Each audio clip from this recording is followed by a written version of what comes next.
can I do here now? Alright, now I'm going to sort of going to mess around with the sub, and purposely I'm going to put a long delay on one sub and kind of see if I can make it sound stereo-ish, even though it's not. Even though I could wire the system up to do stereo sub bass, but that'll only be taking low end from left and right channel, or maybe the surrounds, and putting it in the front subs, or combination of both, make it a bit more confusing. But then you start going low. But yeah, I think you only notice a pressure change. So I'm just going to try with a time delay. On the sub. Let's see what that does.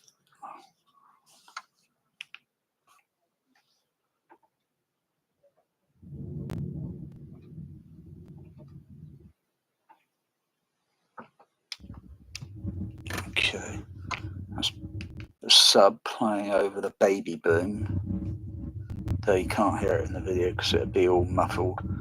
So where would I want to put the delay?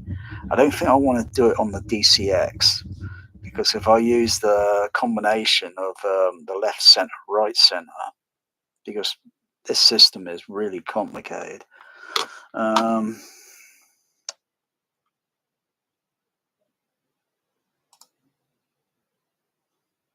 So I've got the sub bass, or the baby boom, left channel 2, 4. So that's behind the screen. Also, when these are activated, that also puts bass and the left center, right center over on here. So the baby boom would be going on channel 1 there, and then channel 5, even though behind the screen really it's sort of channel 1, 2, 3, 4, 5. Anyway, but the this decoders are all connected into, so yeah, I could do quite a few little tricks. I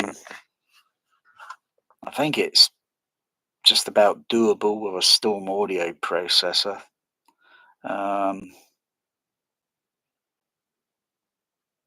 I think it's maybe you could do it with a Trin-off, but most people with a Trin-off have probably not even got something as much as 5 speakers set up, just typically 3, left, center, right.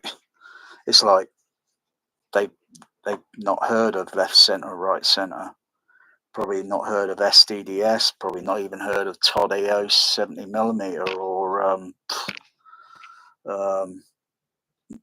last couple of few Dolby stereo movies that were using 5 screen, or though Atmos typically uses, depending on how wide the bloody screen is, or the auditorium, usually they're typically pretty large, and usually they would typically have 5 speakers behind the screen. Be very unusual to see just 3 speakers, or actually there'd be 4, because you've got the sub bass array, you got the left, center, right, or you've got 6 speakers behind the screen, the sub bass array, and the left, center, right.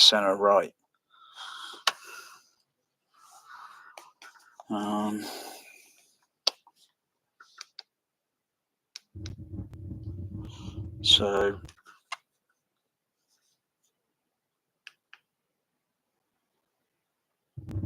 I think I could put a delay going on the Storm Audio, using the output signal going to the but it won't affect the left center, right center signal, because that's going set. That's why I was thinking about. So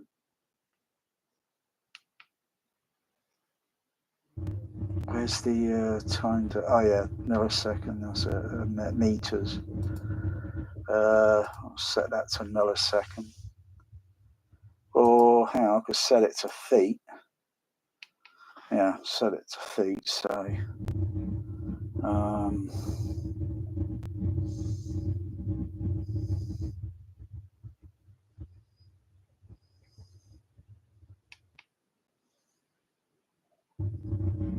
so it'd be these two down here. Only this one, I think number 6 is over there. Well, that's 6, but though it's not really, but I know, I think that's over to the right, that number 6. Just, yeah. Okay, so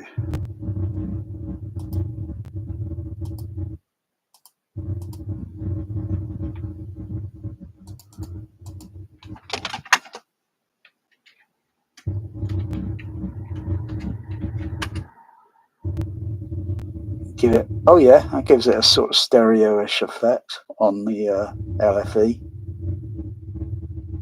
Sounds kind of sort of stereo-ish.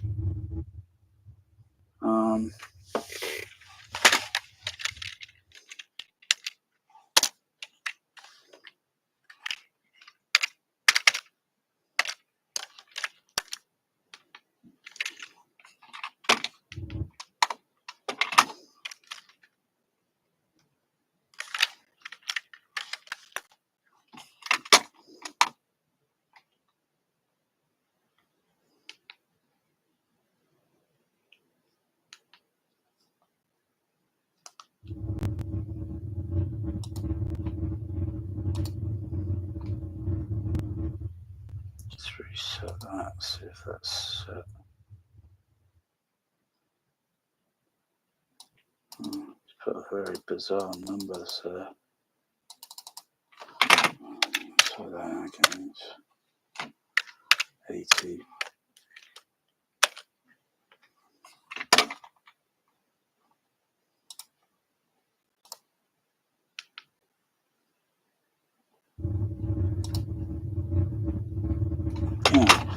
Yeah, that's good. That's giving it a kind of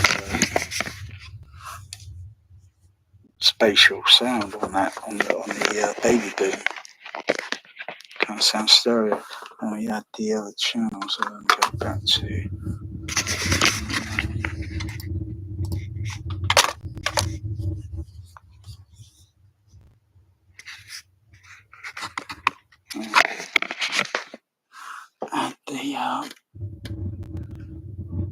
Add those back on.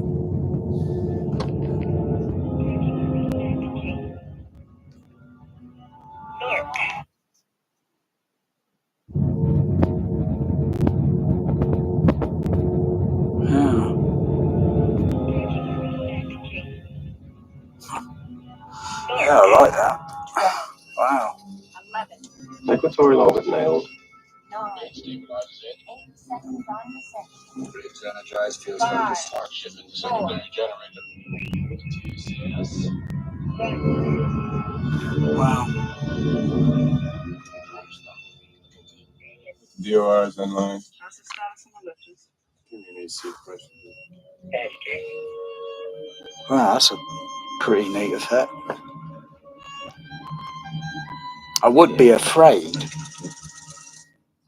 because no one adds 80-foot time delay on one of their sub-bass speakers, but yeah, if you want to kind of create a kind of stereo-ish effect.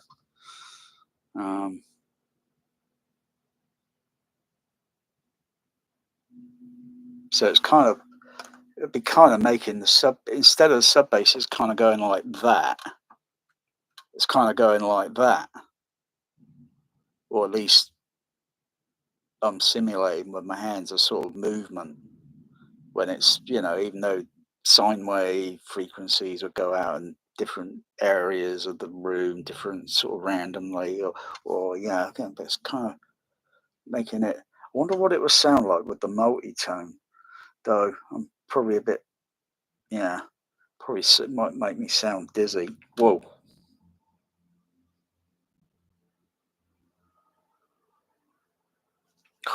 I'm a deep listener. Yeah, it might make me dizzy because of the effect.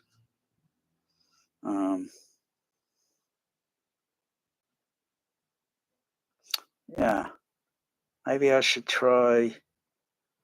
Maybe try the TCBs, one at the front and one at the back. Oh, deep rumble, deep rumble. Turbulence. Wow, deep bass. That does okay, baby screen channel. Of course, most people don't even have matching speakers. There's one guy on YouTube. I'm not saying who, but his goal is speakers behind the screen. He could have had bigger wassets or relocated the subs on the floor behind some whatever it is he's got in his room, and then put two more matching speakers in position, and then do some fancy things. But yeah, he's probably not into that.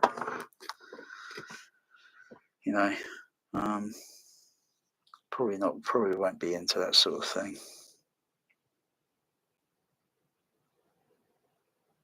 Wow. Turbulence.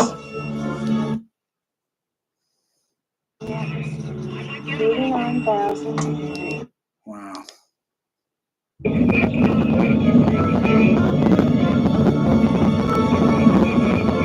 Turbulence.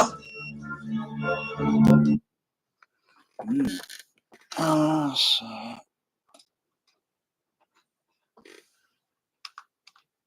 here goes.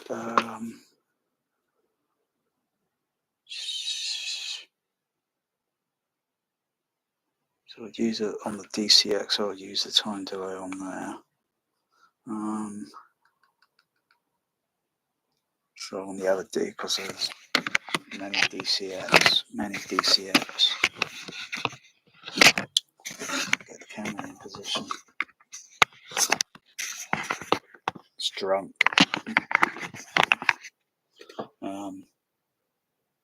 That DCX up there does the bass shaker and the two TCB subs, one at the front, one at the back. I've got two other channels there in reserve, three other channels in reserve, and two inputs in reserve, so I could plug in a few other things if I want to.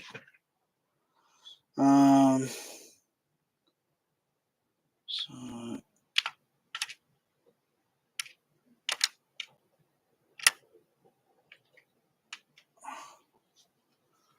try that. And then go to go to there for the moment.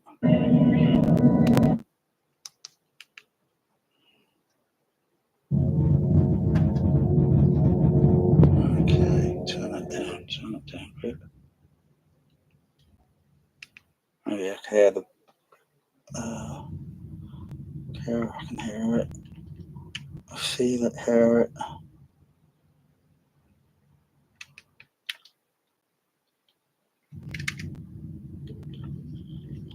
Turn the level up a little bit.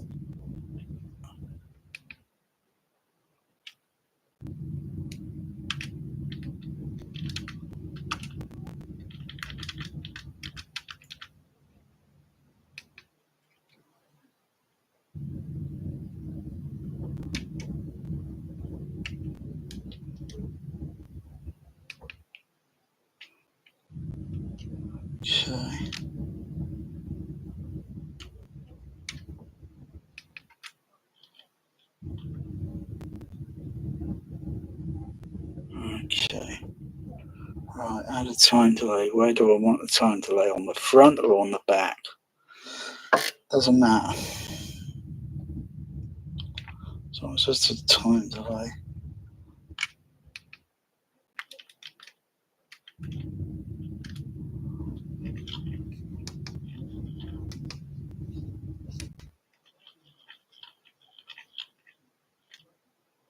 about 80 milliseconds. Oh, sorry, what's that? 80 foot, 70.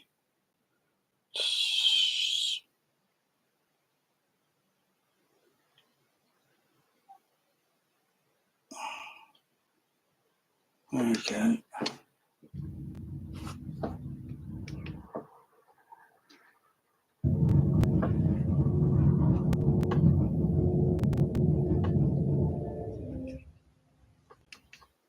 What's that sound like? What's that sound like? What's it sound feel like? So, mute, turn the delay off.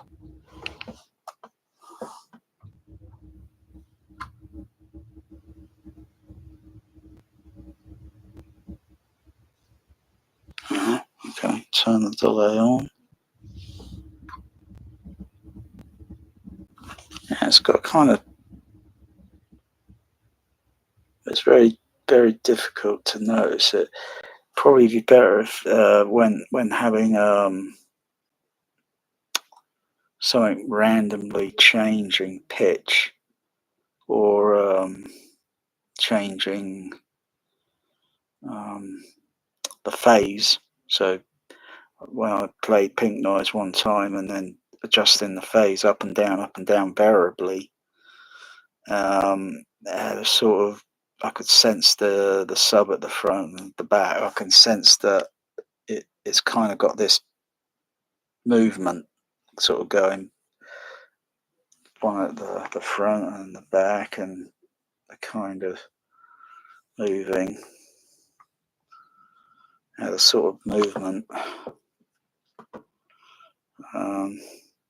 The time delay, yeah, I can notice a sort of partial. It's a little bit difficult probably because of some of the frequencies need to be adjusted.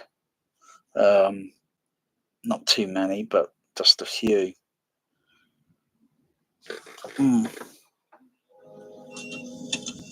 Money's safe. Let's take her down.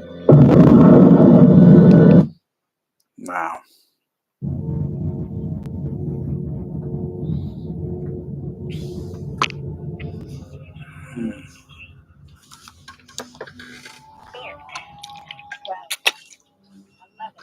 Inventory all the nails. Energized fields ready to start. Shipping secondary generator. THX.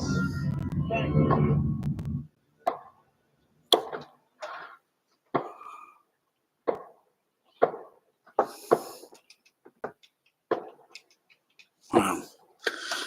That's neat.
Two devices, so I patch in a Y lead into, say, an amplifier,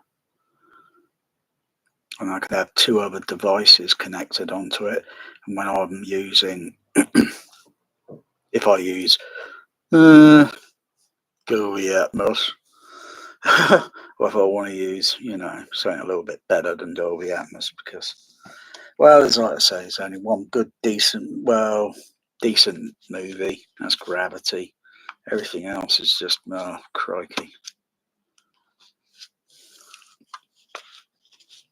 Anyway, Gravity hardly gets played anymore, so. Well, it does. It sounds.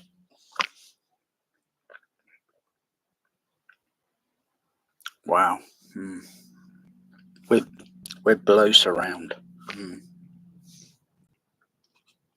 Try doing that in your home theatre.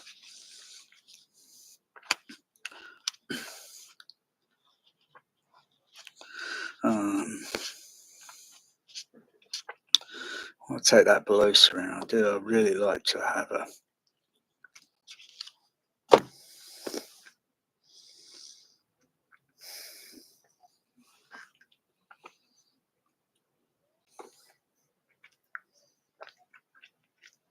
If I had the energy,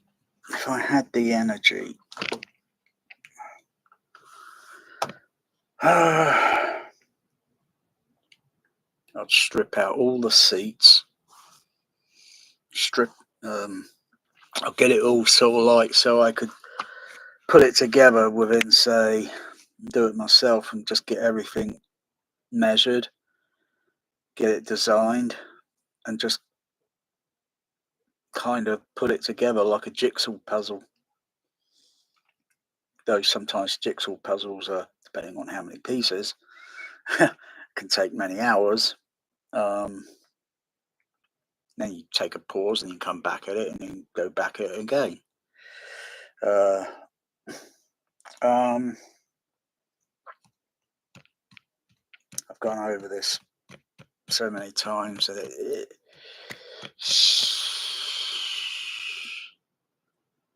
the trade-off is going to be, I don't know, but I feel kind of bad because this was done when I had my sooty, and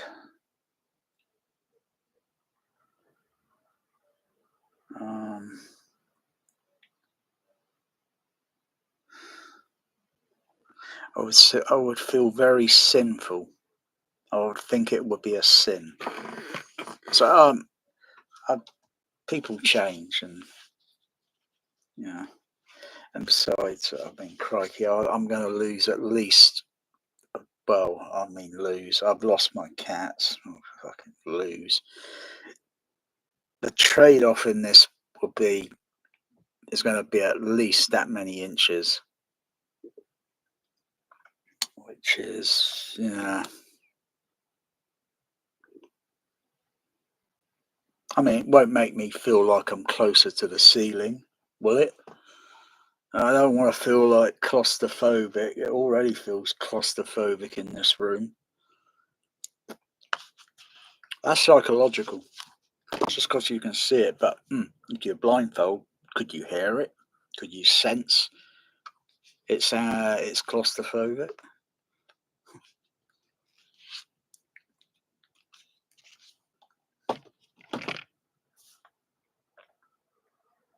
So I want to put in-floor speakers, an array, a cluster array. More than most people got sub-bass speakers.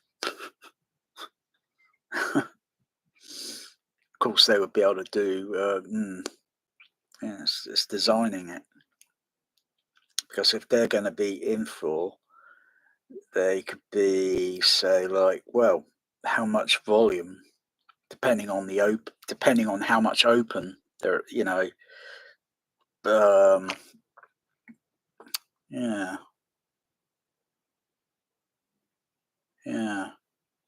And would it be a ported in-floor blow surround, or would it be sealed? Well, I suppose it could be ported, and if it wants to be sealed, just plug it up, put something in it to seal it, so it could be universal. Of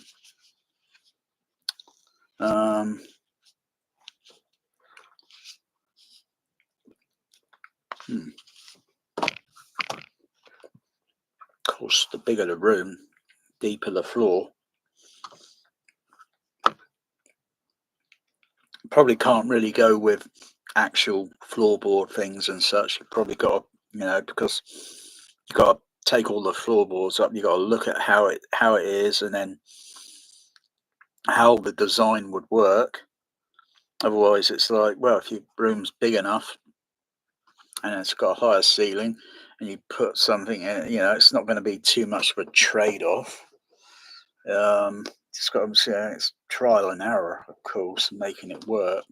But then you'd be, when the whole thing's turned on and the surround field is running, you'd be able to feel that surround field without necessarily having it turned up too much to a level where, well, doesn't really have to be. You could easily put bandpass filter. If it sounded the surround sound on that movie too toppy, too loud, put a bandpass filter in, widen the Q out, and cut the gain level there. Oh, that sounds better. It's not as loud or harsh or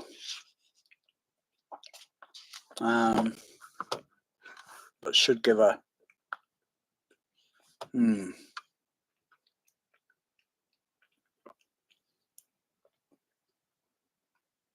because it's in floor, it would have a metal grill. So you have a metal grill, so the speaker could be partly fitted, so it's set down in the floor a little bit, not too much as such, and then you could put like a metal. You get these metal grills, these metal plates that got perforation holes in them, and then you screw them down to so it's flush with the carpet. So you don't want bare floors because then they sound, the room then sounds a bit echoey. So you could probably have the what's it, depending on the color of the carpet. So you could have let me see now. So you have the metal grill and then a bit of carpet cut, so it countersinks, so it's countersink, so it fits in and screwed in, and it's perforated the carpet. That, not that you're going to notice it, depending on the color or the pattern of the carpet, and then you just wouldn't notice it. That's the trick, is be able to not notice, and you think there's something different about this system. I've heard so many systems, but there is something. What is going on with this? Tell me. Top secret.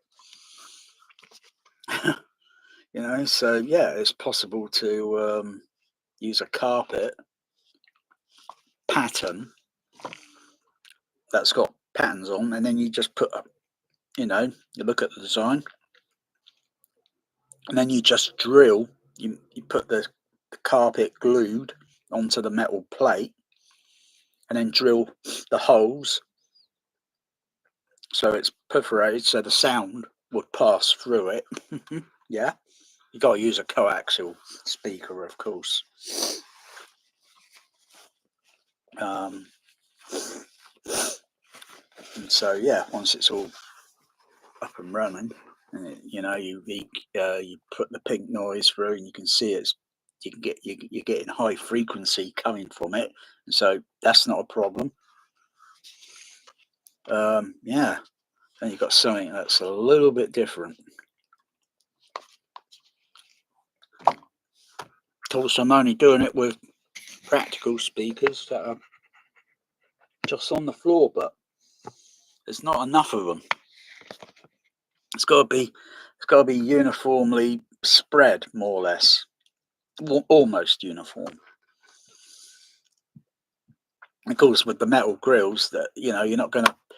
But the only problem is dust and such will still get through those holes and will settle onto the cone, onto the speaker, and so the speaker, every once in a while, you're going to have to clean the vacuum very carefully, vacuum the dust.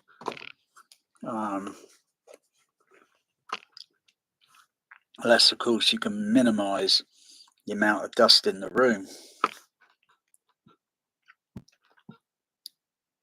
by means of something not too expensive.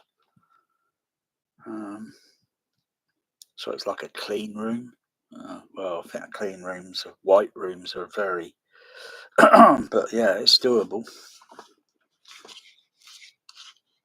And you can make the below surround either play along with everything in the walls, the ceiling, all play at the same time in the seating area of the surround field zone, and then Yeah, plus the seats as well. Got their own speakers fitted in the seats. And then you've got a sound field that's like, oh yeah, there's definitely something different about this. It's just, yeah, but I would just lose height in this room if because you got to find a shallow profile coaxial speaker. I don't think there's going to be many that might be. Also, it's got to be affordable because then you've got to look at the design, the width of the room, the length of the room, and then determine where they're going to be placed. Plus, not just in the floor, but underneath the seats. So you can't use those typical home theatre seats, otherwise the below surround thing just wouldn't work very well. You got to use real cinema seats. So you got something underneath the seat as well in the floor. Yeah, something like that could be. But it won't be cheap. And of course, the decoder or additional decodering connected to the whole thing could be something as simple and cheap as an Onkyo. I mean, or Denon or whatever, or as long as it's got a multi-stereo mode on it, because how it's going to be finally connected, so it could do either signal steering with anything additional in the surround field. You could do signal steering, ProLogic 2X signal steering, or you switch it in depending on what kind of mood you're in, and the sound format. Is it mono? If it's a mono discrete surround, probably be better to use multi stereo, so the signaling would duplicate the sound to all the areas in the room. Of course, it's all backward, so you can switch it off and then play those rubbish Dolby Atmos movies if you want. But yeah, it could make something like Alien sound even more better than before, or way better than probably when it was played in a cinema, because everything's got a budget. But it depends on who's designing a system and saying, I've got this idea and it'll work. Why keep following Dolby Labs specification rules, Everyone's blooming concerned about angling their blooming overhead speakers, for crying out loud. I mean, I've seen certain dubbing stages where they're just typical angled speakers, just like similar to my JBL overheads, my 8330As.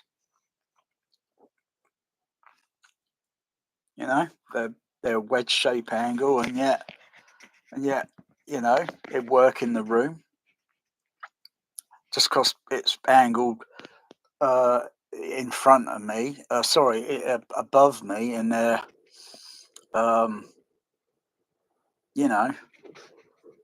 I know what the sound is going to be like on the off axis and such, on middle frequency and high frequency tweeter. Crikey, I can still hear it. But the problem is, sometimes it sounds a little bit more synthetically artificial.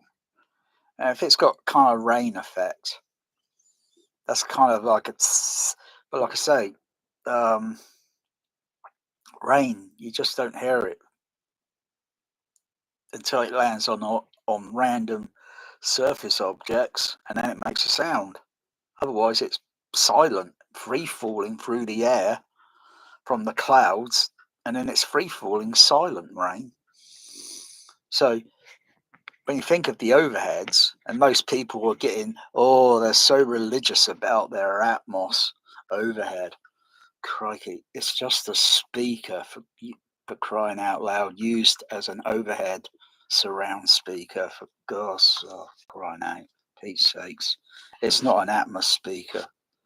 Atmos is just a name given to an encode, or to a mixing to an encode delivery format.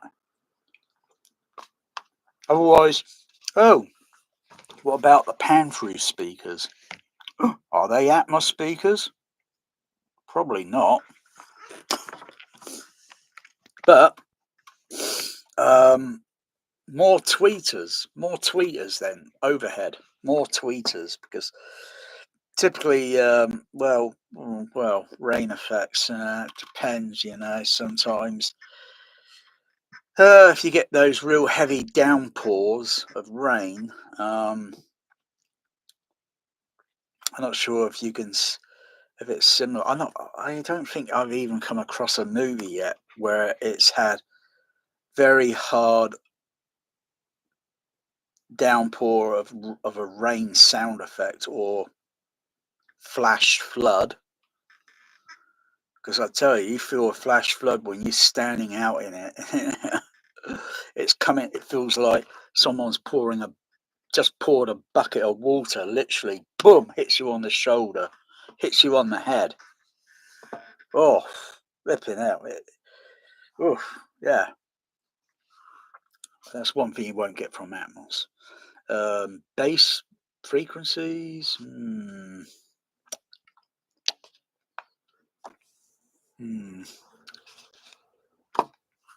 Anyway,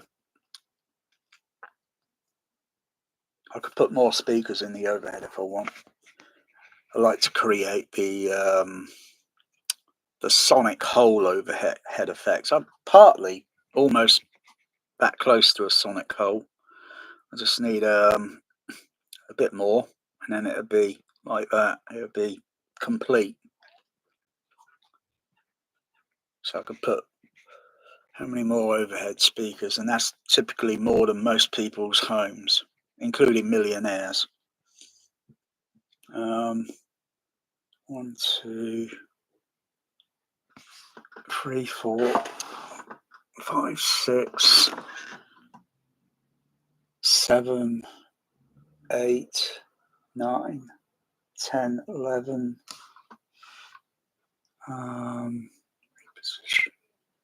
12, 13, 14, 15, 16, 17, 18, 19, 20, 21.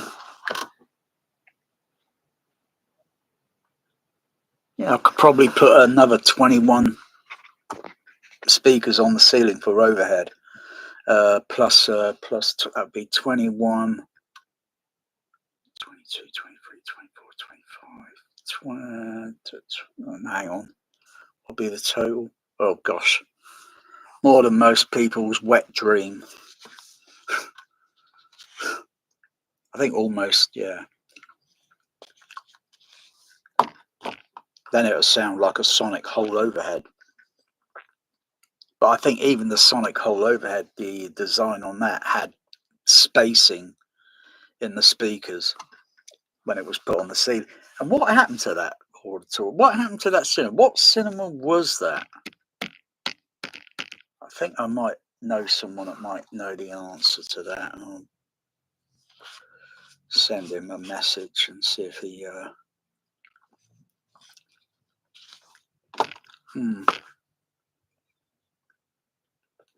It's not a big deal. It's like you go to a PA concert, you just see stacks and stacks and stacks of speakers. It's not a big deal. They're just not mounted overhead.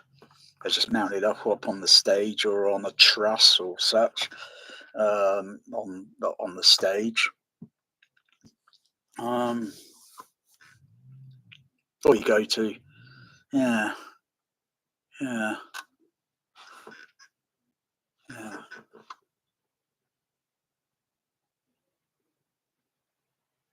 Actually, I think I could fit a little bit more in, because if I reposition the screen, the projection screen, so it goes down a little bit lower, though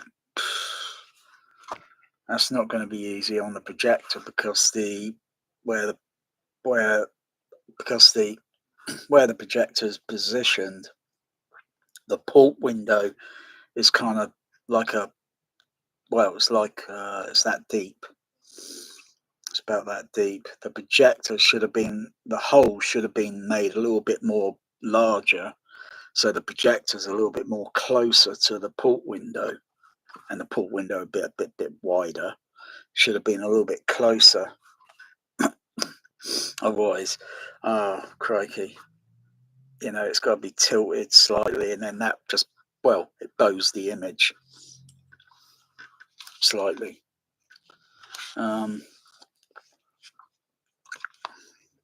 Anyway, I don't really mind. I like bowed images. Yeah, I could put in how many overheads? Let me just calculate that again. Possibly 5, 10, 15, 20, 25, 30. 30 is probably about the max. 30 JBLs, that's probably about the max.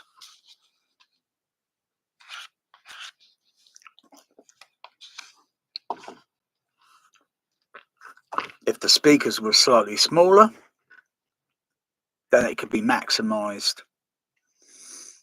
Like Gladiator, maximized.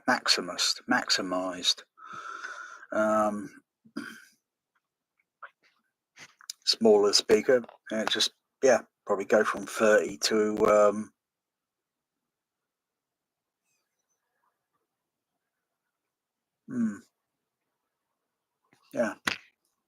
60. And that's more than most typical cinemas. I think that would even be more than the original sonic whole overhead sound. So I don't think the original sonic overhead sound even had that many speakers, even though all you saw was a diagram. I think I've got a picture of that diagram somewhere on a floppy disk. Did I buy myself a floppy disk drive? I can't remember if I bought a floppy disk drive that can be plugged into the computer. I buy things and then I don't use them. What am I thinking of buying something? It doesn't cost much. I don't know. I'm just trying. If I have got something like that, it's probably out in my hallway on a shelf somewhere, and I haven't even used it. I'm pretty sure I bought one a few years ago. I haven't even used it. If I did, or maybe I didn't.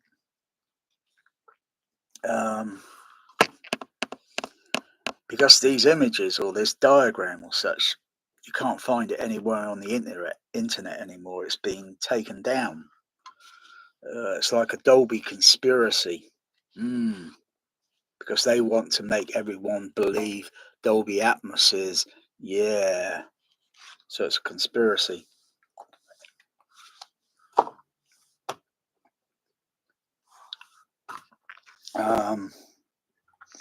Otherwise it'll make people start thinking,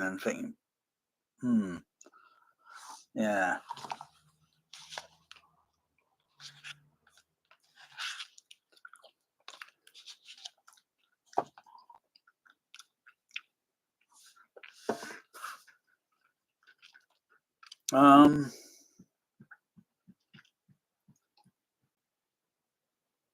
These set designs in Alien are just brilliant. It's probably made out of cardboard and wood.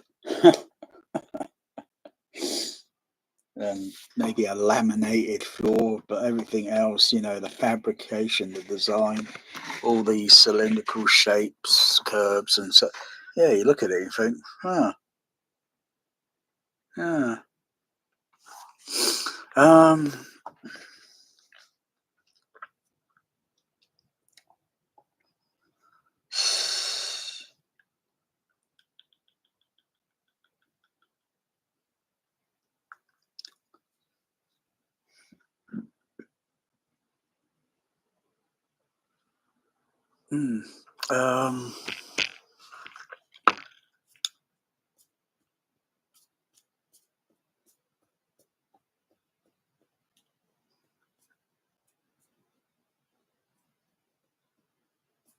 Probably don't need a total cluster of speakers on the side walls, just a few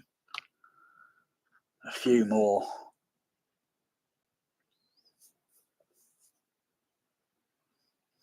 So you get a little bit more uniform sound. So it's done cheap, it's not done stupid. You don't go out and buy these stupid, oh, what's next on the AVS, or what's next on the Audioholics? Oh, we got this speaker, blah blah blah. It's this size and it costs $2,000. What? Go buy something on cheap on eBay that's going to do the same thing, cheaper, better, and buying some overrated, I don't know, speaker as a speaker.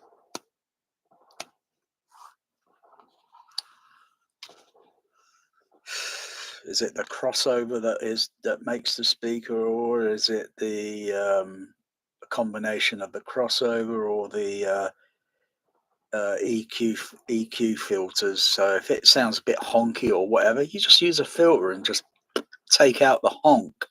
You know, it's not a big deal.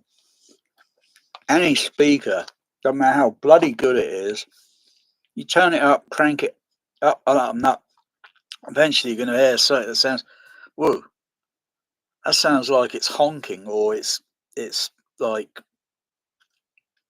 there's something in the room. It's exciting. It's hitting against or pushing or moving against or something, and it's making this noise that doesn't sound very musical or sound effect-ish, or it's making some dialogue sounding like, what the bloody hell? You know, you just put a filter on it and just cut it down slightly. It's not a big deal.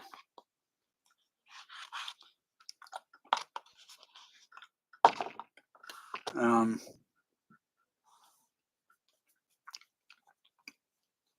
know, it'd be like a musical instrument that's not tuned correctly, and someone says, good gosh, and they put it on a test equipment, play the notes, and find that, oh gosh, it's out of tune, and okay, I'll start tuning it up, and then it's better.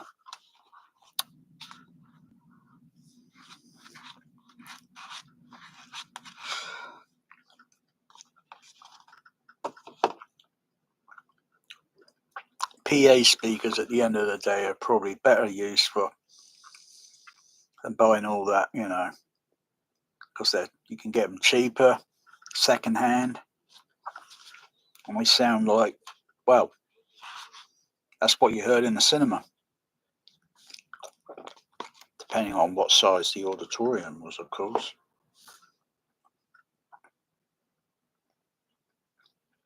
And of course, if you could accommodate those speakers in the room.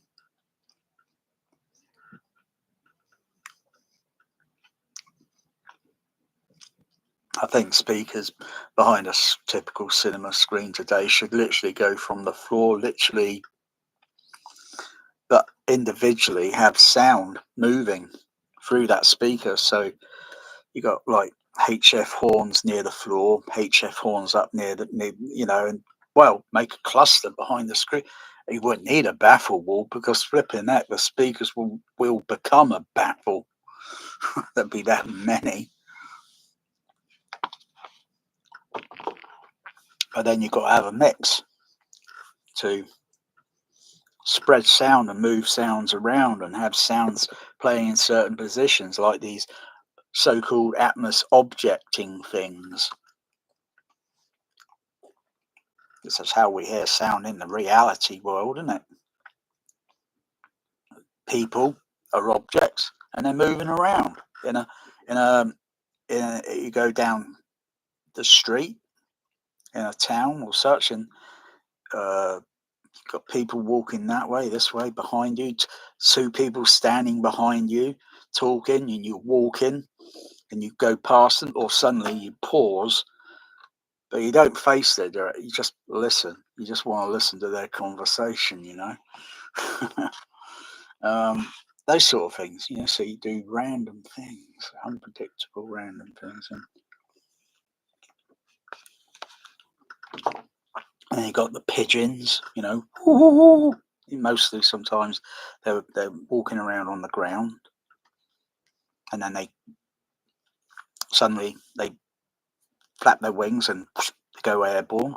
You hear the, and then until you can't hear too much detail on that flapping wings because of the ambient sound of people all around and street traffic as well, masking effects. But you could have a on screen, and then you see a pigeon going from ground level, and you hear the movement going, say, like diagonal, because that's typically how you see them. They go air, and then that's something Atmos can't do. That's something Dolby Labs weren't thinking 3 dimension.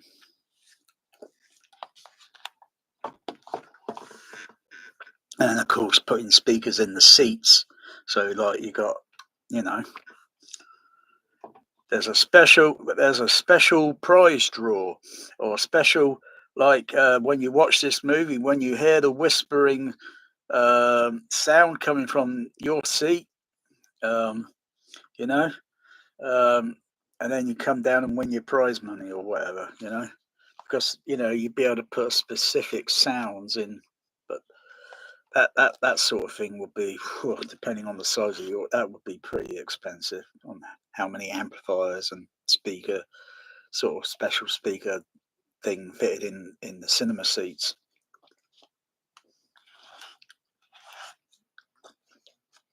There's only one cinema that does that, and that's here. I don't use it often. I don't use the SAS, the surround around seating thing. I don't use it much. I still haven't even finished it all off.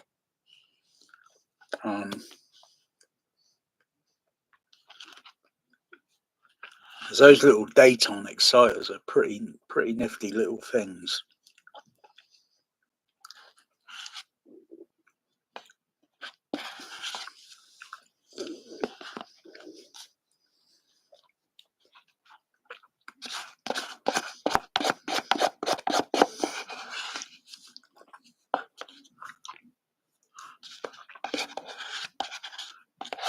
Yeah, Dayton, they make some decent sort of things. I like to keep it JBL product. Keep this as much as 100% of JBL cinema. This DVD, the color, there's nothing wrong with this DVD. Seriously, it looks like 8K. It looks better than Kaleidoscope. In fact, the image on this one is a little bit more wider, or whereas on the Blu-rays and the 4K, they reduce the image size, so you're not seeing as much. Oh god, yeah.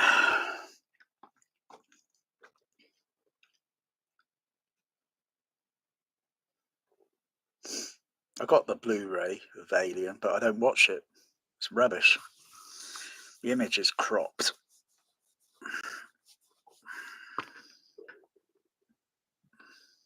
It's got neat features on the disc, yeah.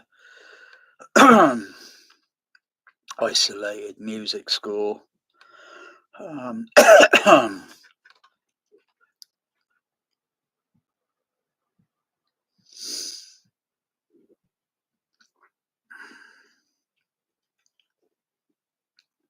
So this is the 20th anniversary DVD, which is also the same on the Region 2.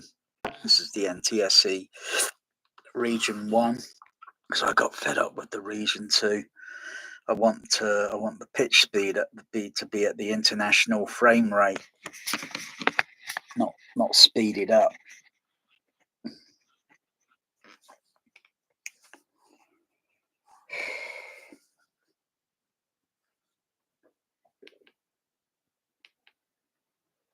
So that would be a blow surround, or would it be a blow surround? Because you see where it's appearing on the screen. So where you got the backdrop of space, you got the model, and you got the camera, and then you just got the camera doing the move. The model's not doing anything. The model's static on a pole or what, and the camera's just doing the movement.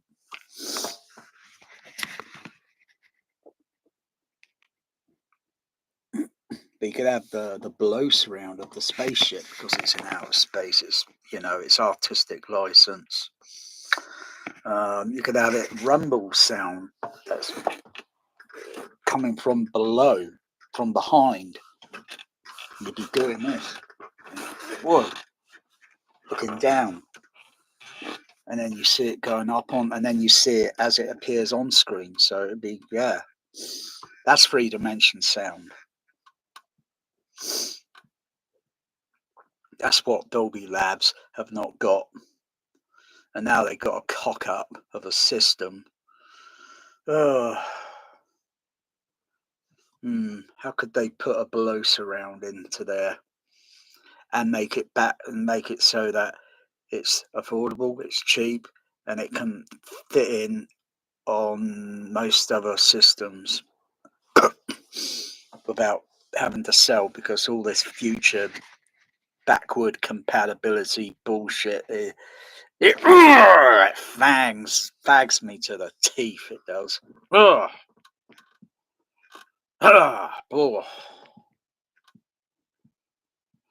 God. See, I'm irritated. What am I doing? What can I hear? I hear my foot tapping below me. In a bloody movie, you know what it'll sound like? It'll sound like they got the bloody shoe in their bloody mouth. What bloody hell's the sound of the Foley footsteps doing up there when they should be down there, depending on camera angles and positions and such, to create a sort of, like, when someone's like James Bond in that overrated movie, what's it called, Skyfall, and he's walking down the corridor, so he'll be in the distant, in the shadow, out of focus, and then he comes forward. So say that bottle there, so that there is his head, this up here, this bit up here is his head, and so he's, and then the footsteps, then as he comes up closer, then the footsteps should be below. You should hear, like, give it a kind of like, oh wow, a new twist. And then when the camera's a bit further back, the footsteps position. So it kind of makes visual to sound continuity sense. It's like all these, this scene, yeah, all their footsteps would be below. And then the camera angle's changing position and all this, and you know, it should sound like, you know, not have their footsteps up here when they're talking, when we can see the you know, got to create psychoacoustics, so create a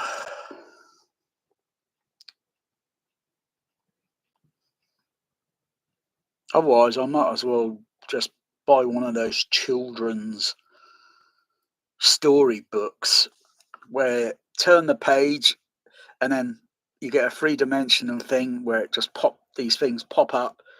Oh wow, look at that. And you can look around at this angle and this angle, you know. Yeah, I might as well just buy one of those. I might as well just get into those again. Because Dolby Atmos is not very good storytelling, if you get my meaning.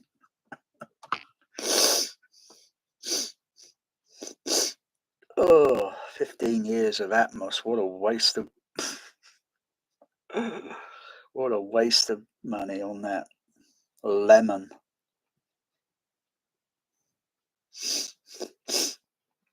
So that means all these movies would have to be remixed. They have to go through all the original track, and it's got to be done to a standard where it's not gimmicky, where it's not like, you know, it's got to be, oh no.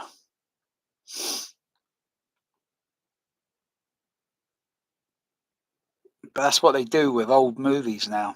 They just do a quick upmix and it's cheap. It's not even an expensive or even very scientifically done. It's just quick, cheap, dirty rubbish.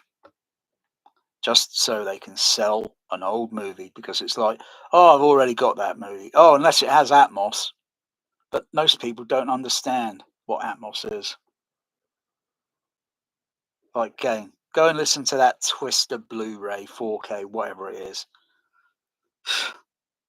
Listen to those overheads. You can hear they sound fake. They're not really being done from scratch. It's just done cheap, just so they can sell an old movie and make a few little bucks for the studio. It's dirty business. Shameful, really.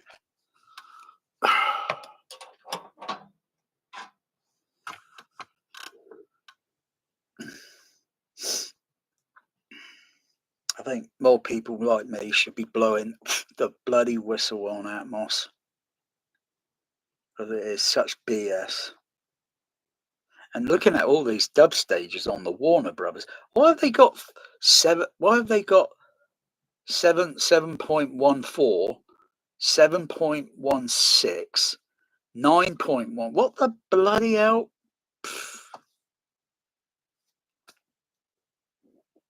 Where the bloody hell did they mix Twister? Because I think that only uses 4 speakers overhead on that rubbish blue 4K disc. The bloody hell point of 4? Why not 6? I know. Why not 10? Immersive bloody audio. Bullshit!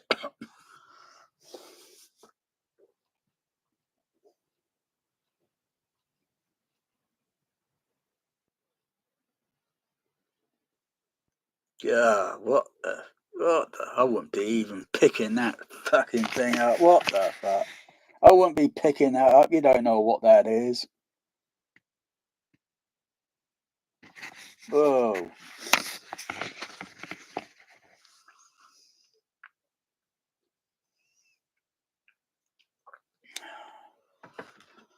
Yeah. So yeah, that bass delay, that time delay makes my sub bass sound stereo-ish. Add 80 milliseconds or 80 foot, so it's about 70 millisecond, and it gives it a kind of stereo effect. So it's kind of making the sub bass a little bit more interesting rather than it sounds mono.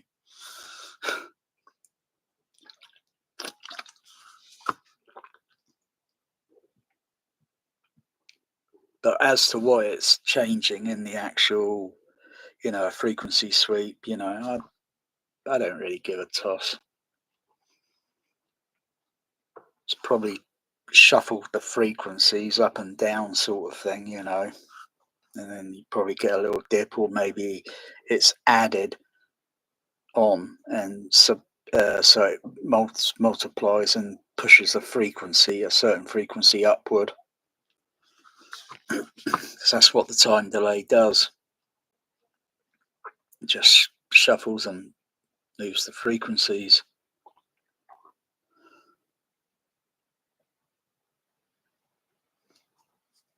In electronic form, in electronic way, it'd be a bit more clinical. When it's acoustically out in the room, because of the standing wave things going on in the room, it's going to be a bit of a jumble. Uh-oh. Cat doesn't like what's behind there. Ah!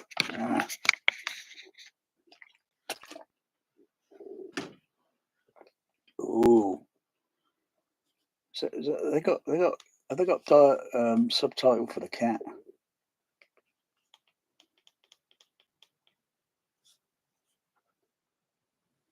Oh yeah. Hiss. That's what the Sigridge cat does. The Sigridge cat. Hiss. That Sigridge, that guy that's got that cat. I'll tell you, that cat's got serious issues with dogs. And with other cats. Oh yeah. Hiss the other cat. Oh yeah. It's got serious issues.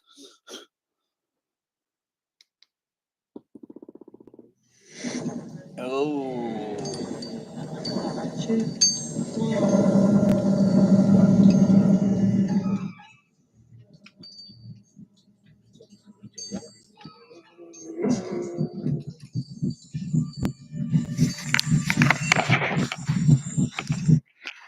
Let's put the surrounds on with the simulated stereo time delay effect.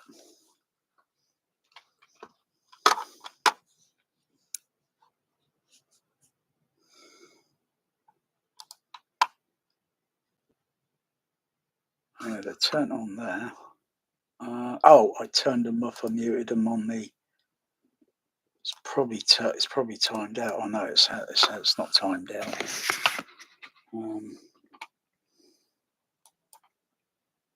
Just got to turn them on back here. What's the time delays added on the crown amplifier? I think I put it on the back surrounds on this experiment. I think I put the time delay on the back by about the same time delay, about 80 foot, 70 milliseconds.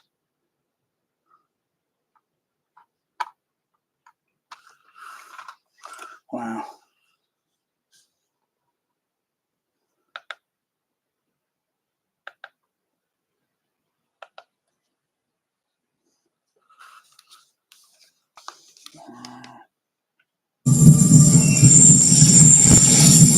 Whoa!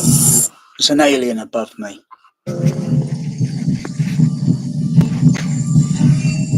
So I need to put a bit of EQ on that.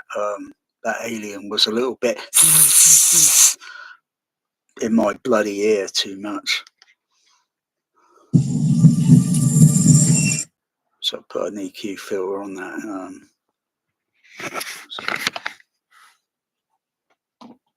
I'm using the USB microphone at the moment to just check.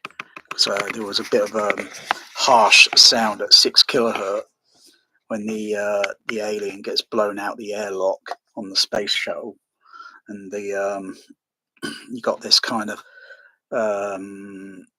plasma sort of fuel coming out of the spacecraft sort of thing, and it then goes. It was very toppy, and I put a filter on at 6K, put it on all the speakers, just softened it down a little bit so it's not too bright sounding.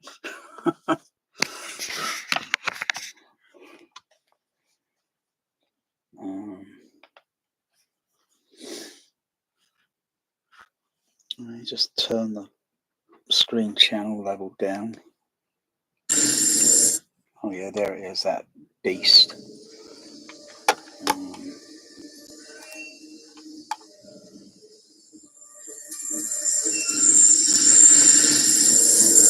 Oh, it's around about, it's a little bit higher up. Okay. That's 7-8K.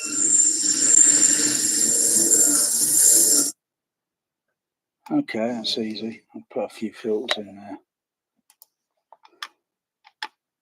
Put a few filters in that. If I got enough left, or I'll have to trade off some and shuffle some round.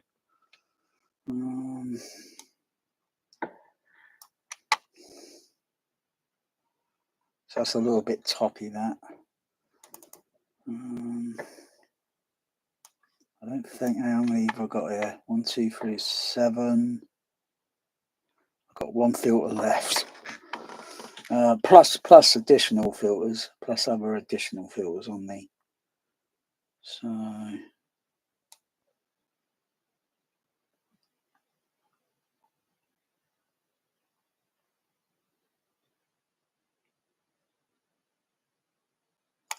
put something there.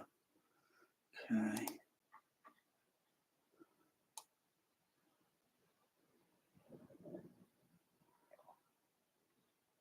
So around about there.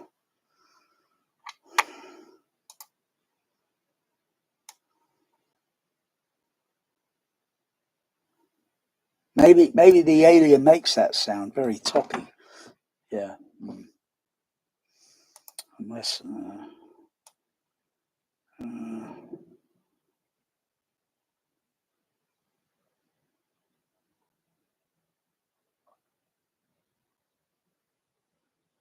not too much dB cut.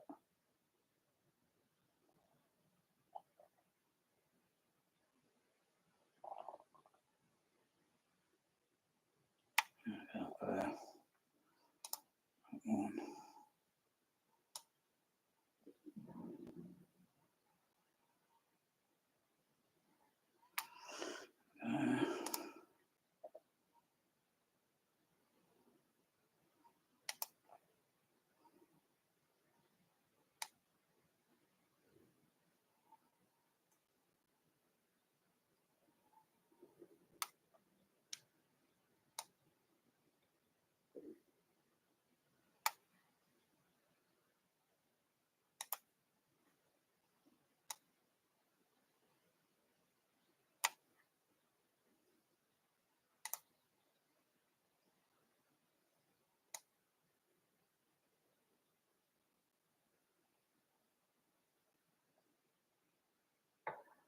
That should be enough. Okay.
does the alien make that drawing sound? Oh. Okay, what's it look like?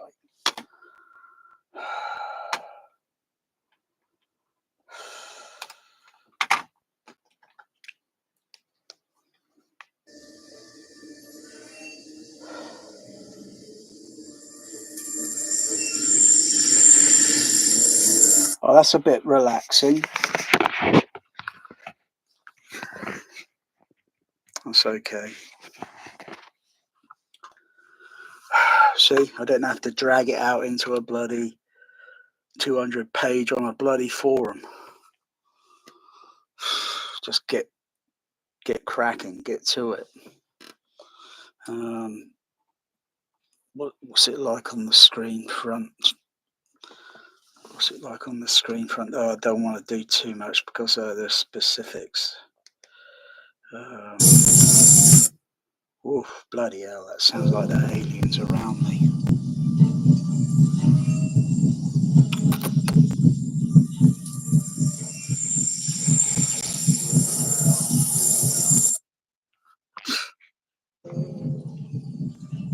But the thing is, making that sound of the alien all around, right? That doesn't make sense when you think about it.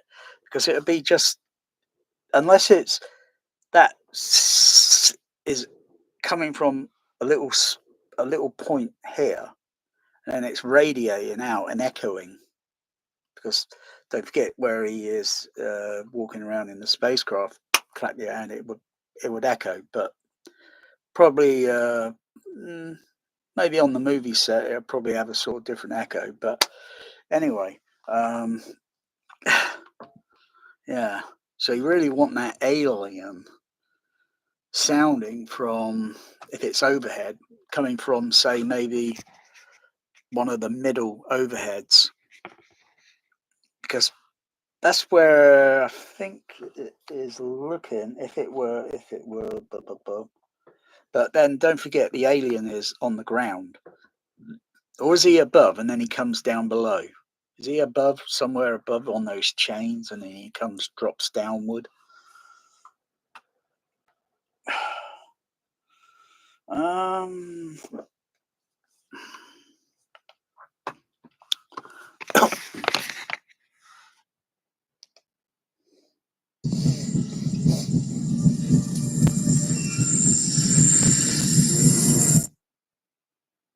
Well, plus the alien's huge.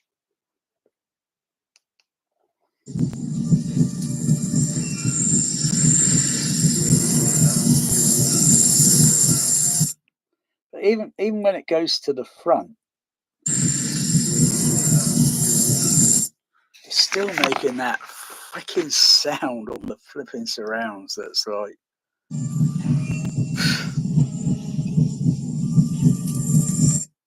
otherwise I think that needs to be narrowed down. It needs to be somewhere like, it's very difficult to put. You don't put speakers like above you near your head, sort of thing, and because then it looks intimidating. Or then you think, oh my goodness, that speaker's an alien.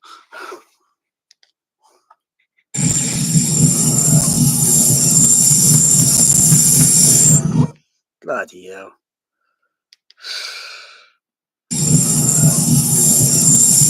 Sounds like the bloody dentist drill. Open up. Ah! I think the SPL levels or the dynamic range is going up and up and up a little bit more on that. Flipping that.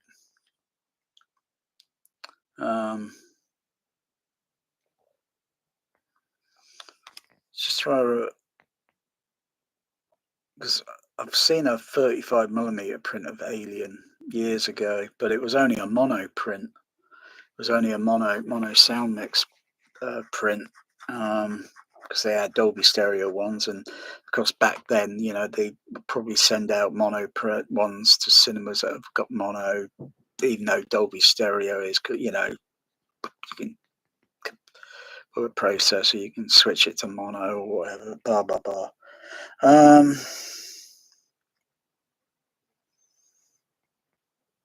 Mm.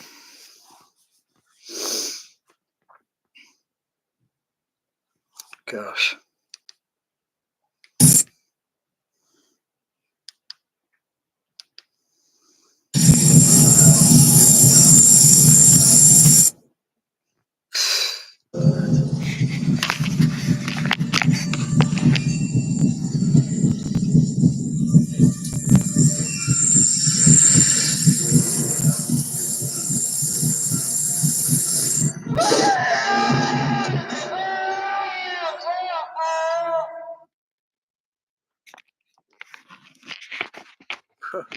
Whoa. On the AC3 Laserdisc, it's a little bit more, I think, a bit more aggressive on where the alien has its dinner, and the guy falls on the ground. It's a bit more aggressive in the Foley sound there. Whereas I can still feel it on the DVD. I can still feel it on the Dolby Digital here.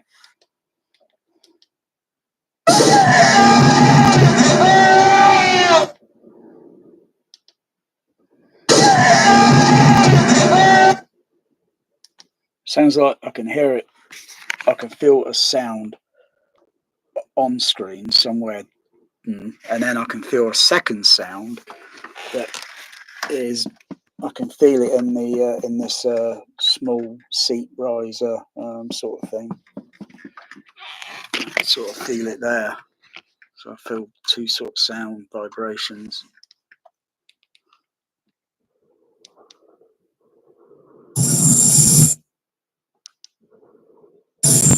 Bloody hell! Whoa, that alien.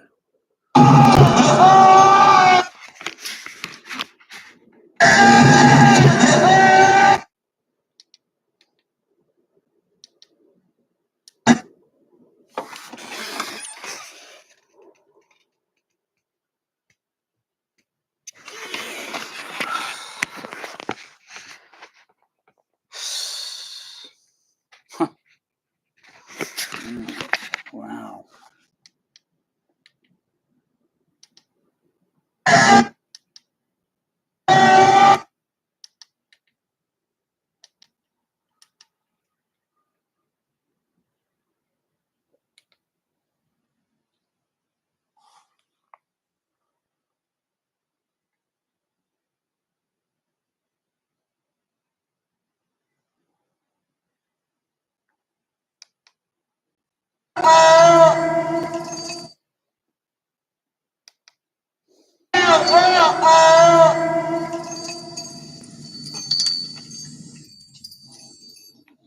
And of course the chain sound.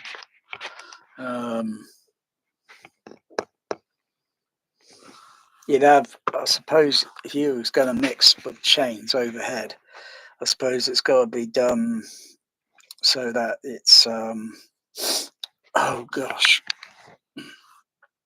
So you got a raw sound, so you got to mix it raw, so so it's got no echo reverberation on it.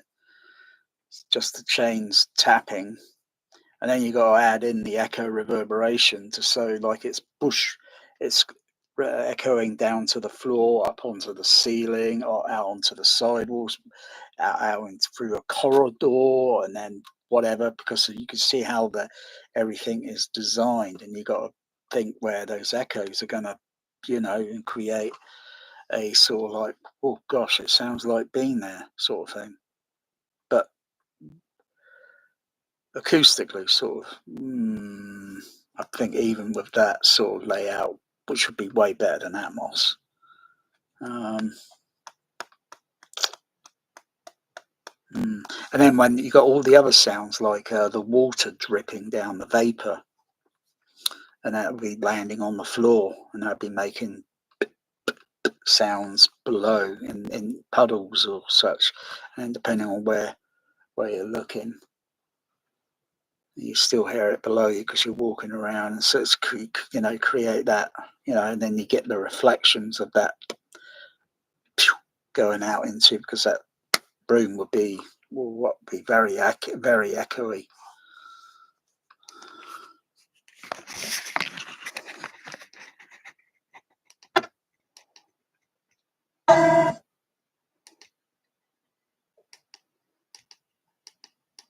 So you got all the water dripping down.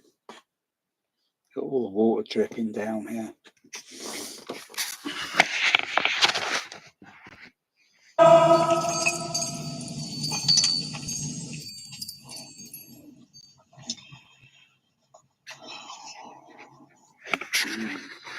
Whatever it was big. He sure took him into the air shaft. Disappeared into one of the cooling ducts. No question, it's using the air ducts to move around. Could anyone bring alive? Could Brett be alive? No. I mean, No. This air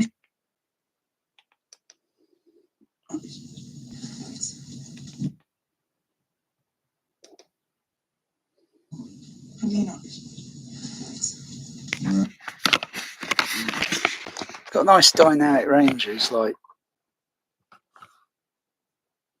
on Ripley where she's speaking. It's got some nice soft dynamics with like a very soft, whispery sort of, changes, from wider and then narrows down to something, And I don't understand, with most of these people with their home theatres. I can't hear the dialogue. You know why you can't hear? Because you're not listening on the same sort of speaker system type that's heard in a cinema.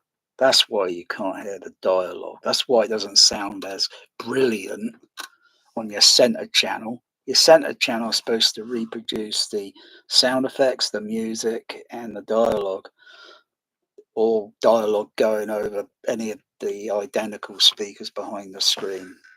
You don't have mismatched speakers in the home theatre. It's a no-no.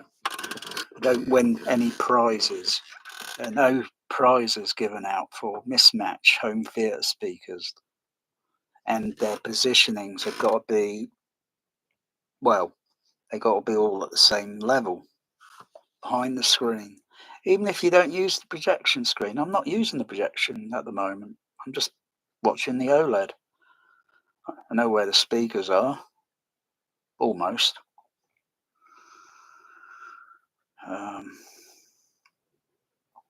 That's why, I read these typical forums. I can't hear the dialogue because it's not being reproduced correctly. You're playing it back on a tiny speaker. And all these stupid, absurd center channel designs they make. Oh, God. Really?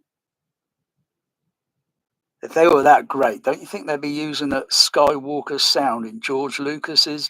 I don't think so. Because those speakers just wouldn't have the dynamic range to handle. This air shaft may work to advantage. Here it leads up to and comes out in the main airlock. Well, Alright, there's only one big opening along the way. We can cover that up and then we blow it out into outer space. Into outer space. This son of a bitch is huge. I mean, it's like a man. The son of a bitch is huge. See, it depends on how you modulate your dialogue. The son of a bitch is huge. The son of a bitch is huge. We don't have to yell. The son of a bitch is huge. Crikey.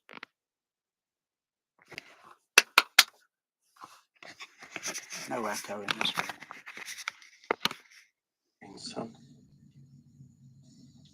come on, Ash. I mean, science department should be able to help us. What can we do to drive it? Yes, well, it's adapted remarkably well to our atmosphere, considering its nutritional requirements. The only thing we don't know about is temperature. Okay, what about temperature? What happens if we change it? Let's try it. I mean, most animals retreat from fire, yes? Fire, yeah. Parker, can you rig 3 or 4 incinerator units? Give me about 20 minutes. Who gets to go into the vent? I do. No. You and Ash take the main airlock. Parker, Lambert, you cover up that maintenance opening, please. Oh, gosh. The alien's going to have Dallas and fries and extra milkshake to go. Dear, dear. Oh, this is great sound effects. Wow.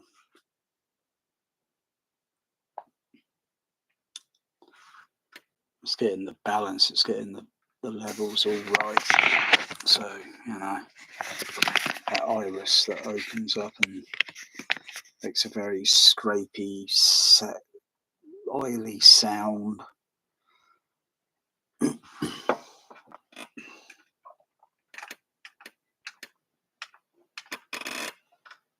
Reading here. The airlock is open. Okay, Ripley. Ready? Of course, I muted the sound effects on the other channels. Okay. Moving on. But you should hear a nice echoey sound.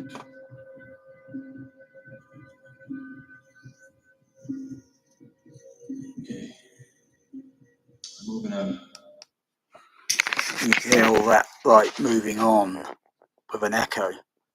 And if you get the balances of the left and right, or in this case the 5 speakers, the left, right, center, get the balances and the frequency, so there's not too much masking effect going on, because there will be, you know, something scraping a sound. If I had something and made a sound, make a scraping sound, get something and roll it, and then have a microphone, and then look at an RTA analyzer, or how can I do it?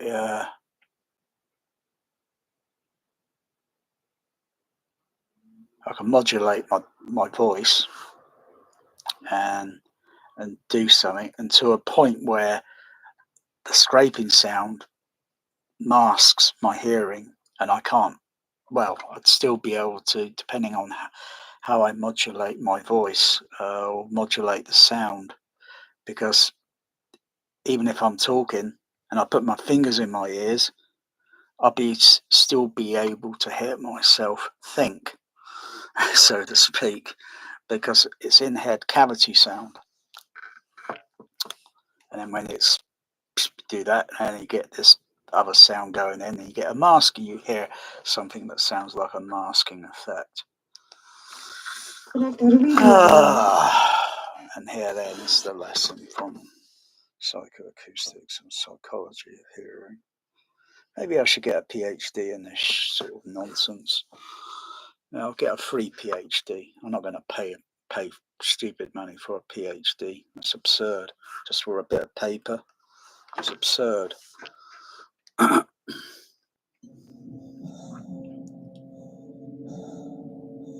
Because in this, see, the music and all that is carried on the left and right. It's carried over on the other channels and in the surround.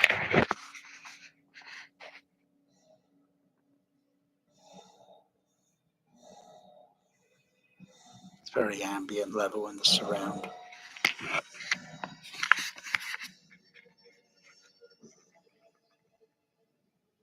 You can see the left and right. Open the hatch to the 3rd junction. You don't hear that scrapey sound because I've muted the speakers. I'll unmute. Open the hatch to the 3rd junction. Tiny fraction on the left center, right center, but that's because of the mix. Put it on the left and right. Of course, you hear the heartbeat Open the hatch sound. to the 3rd junction. Oh wow! The problem with that, what I'm seeing and what I'm hearing. Open the hatch to the 3rd junction.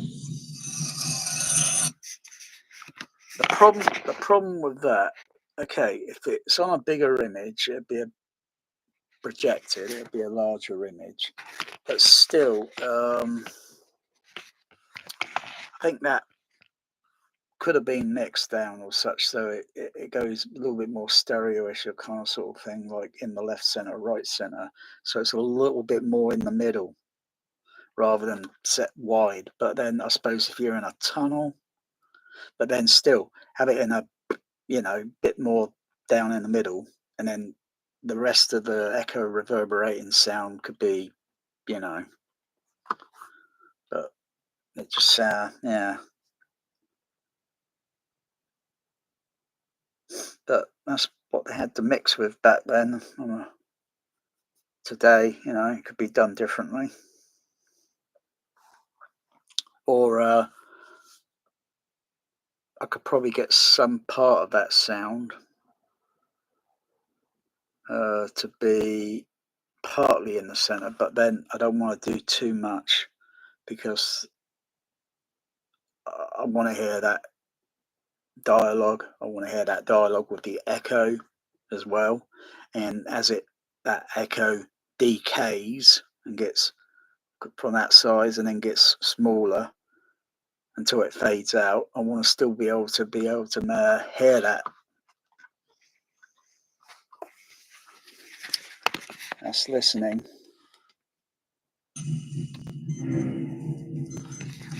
But it's looking at the frequency. I mean, what is the frequency?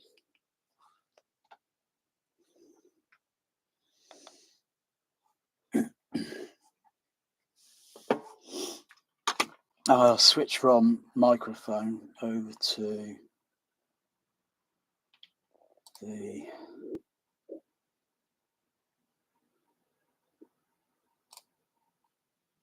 switch over to there. So turn that off, turn it back on, make a sound. Yeah, it's on the what's it? Open the hatch to the third junction. So that's the frequency it makes. But it's where it makes it earlier when there's a bit of dialogue, when it's closing. It's just a matter of kind of sussing out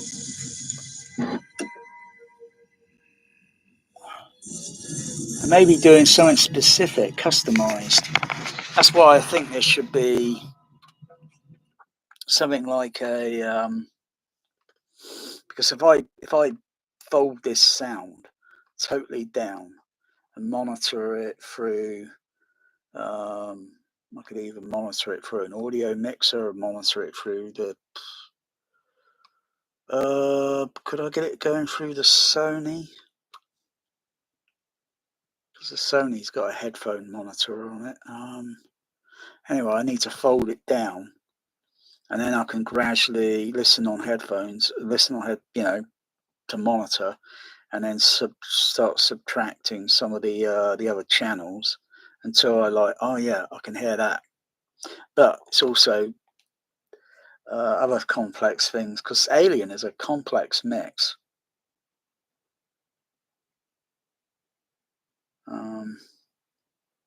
Not sure if they had some sort of theatre projection, sort of like it should be set up this way, and for playback on 70mm. But anyway, I just do my own thinking and think, okay, there's sound effects there. There's certain frequencies, and depending on the amplitude of those frequencies, they're going to give a certain masking effect. I could use a dynamic range compressor to automatically adjust it. But then it's got to partly adjust the center as well, because particularly some of that voice panning when the spacecraft's about to land, and you've got all voice panning moving around on the flight deck or the spacecraft flight deck. You've got voice pannings moving, fixed that position, or one over there, and some in the center, some on the left center, right center, or such.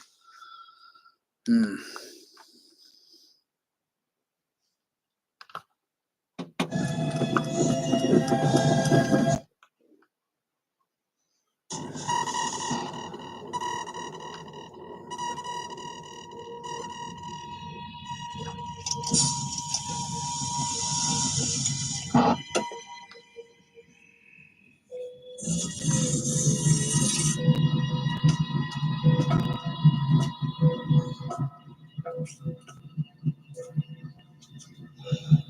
at the first junction. Dallas, I'm right here. Parker. We're in position. I'm just trying to get a reading here. The airlock is open. Okay, Ripley. Ready?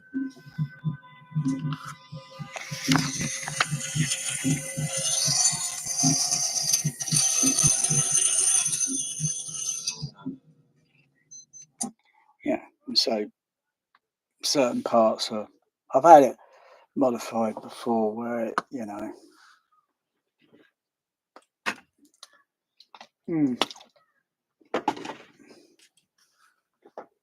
So I'm just going to go down to a basic. I'm just going to switch my monitoring thing here. I'm just going to go from 5 screen. I'm just going to go down to LCR.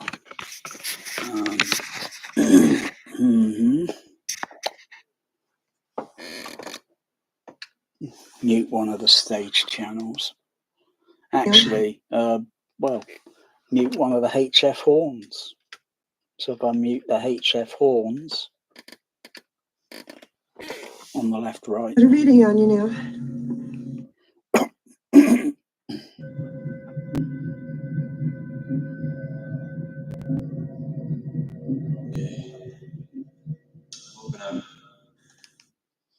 Okay, so I'll mute the bass cabs left and right.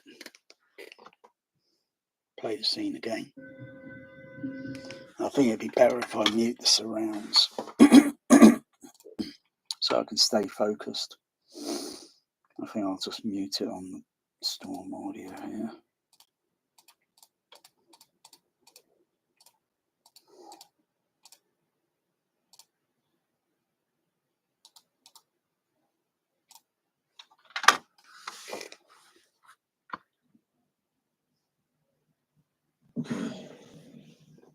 Moving on.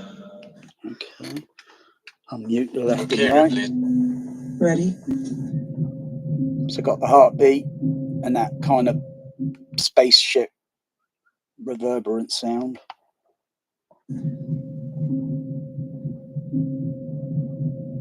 Which you can see there. Moving on.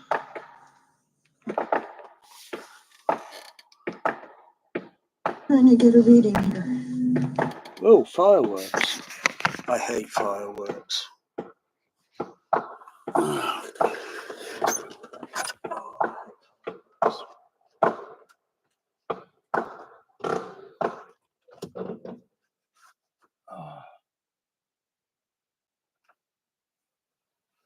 Oh, for crying out loud.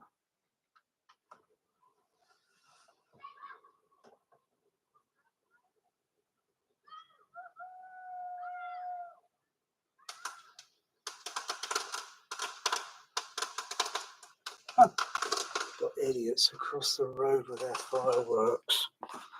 Oh, God.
I can't get the ISO on this camera to see a little bit.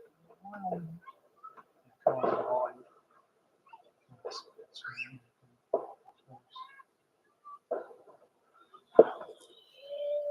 too much glare. Camera can't see everything.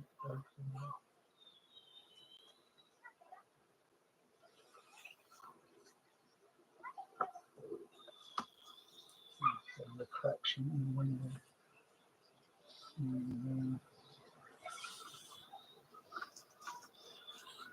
So if we look out that way, without necessarily looking over that way. See reflection.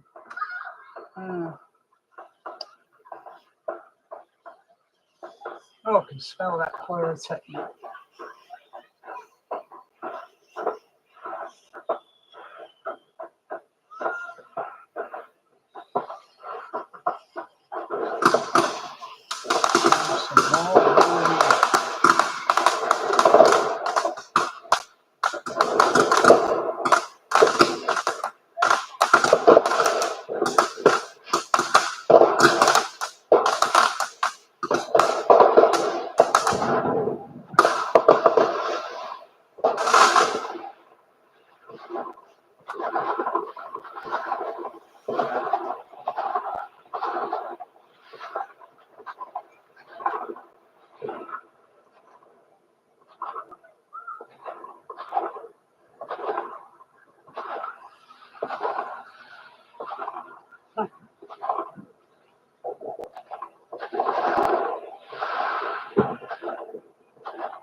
See up here the sky, clouds, reflection of the light.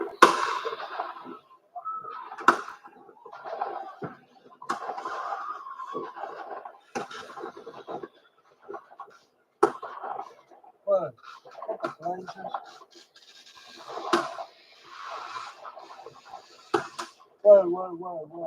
Whoa. That's dangerous, I think. They're firing their fireworks horizontally. You should be firing from the nuclear. Otherwise, someone could be walking around and that could hit someone. That's why I don't, that's why I prefer, well, I don't know, even being indoors there, I mean, you can see, look at the wind blowing the sparkles. It's a bit windy out there. It's blowing all the, you see it moving the air, the wind's pushing the fireworks.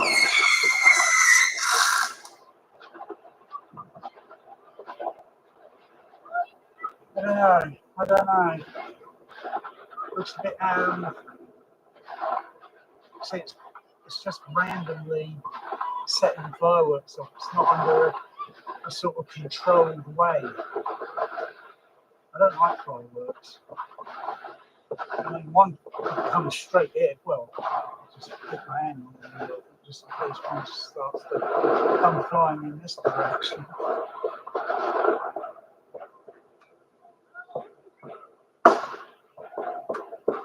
Whoa, that firework, so it just went randomly off into a...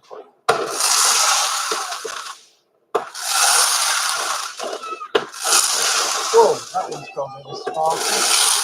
Whoa.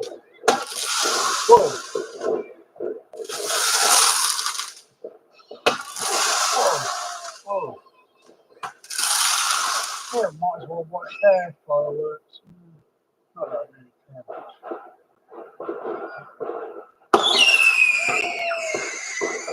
Between the two people, groups out there, I probably spent maybe a few hundred on fireworks. Maybe 100. We've got all those box things that's got all different fireworks. And remember, if a firework doesn't go off, never ever go back to it. Uh-oh. That's when you set another one of those. What's boom. Oh, that one goes up and goes down. Oh, okay. Oh, there's that one over there, and all the beats go. Camera can't pick it up.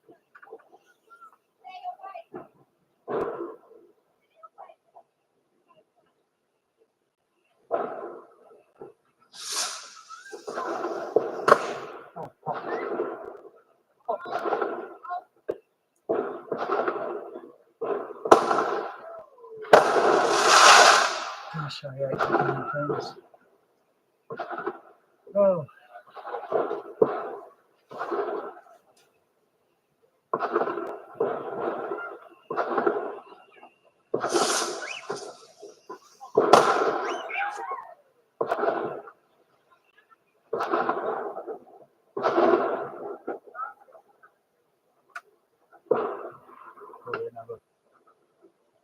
Probably be another. Oh, that looks like.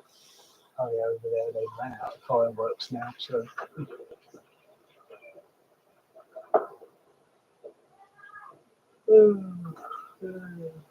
Fireworks. See the reflections in the sky. I can't hear the bands because they're probably a few miles away.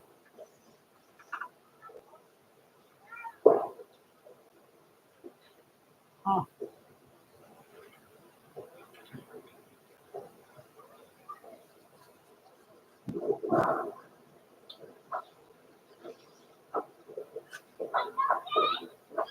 I think they finished. I think they're interested in the fireworks.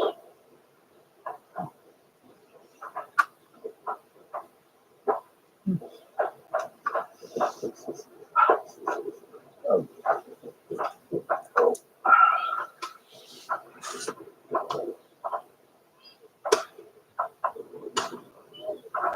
Oh. What wind speed? I see the tree move. It's been windy all day.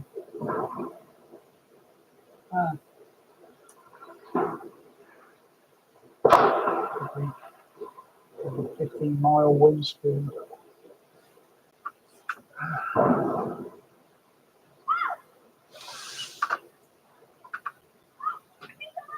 Push, push, push.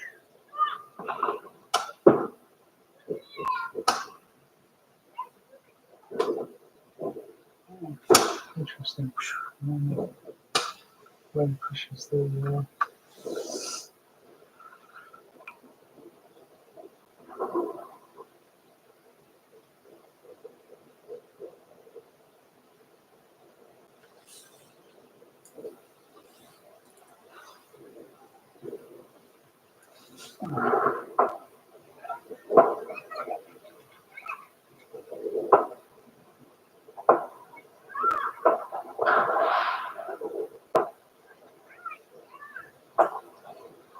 What is it doing? Danger, man. Like it's getting close to fireworks.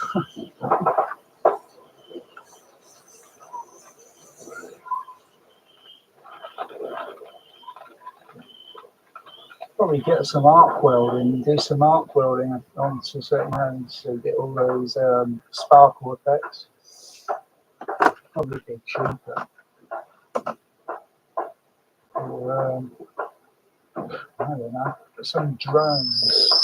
Oh, where was that come from? That was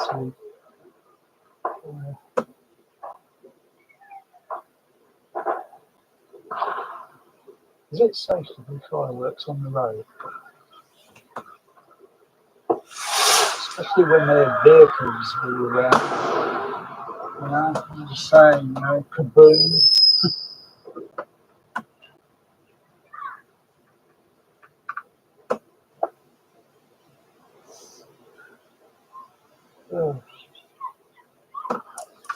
Oh dear. Yeah. I just looked at all the fireworks outside the video.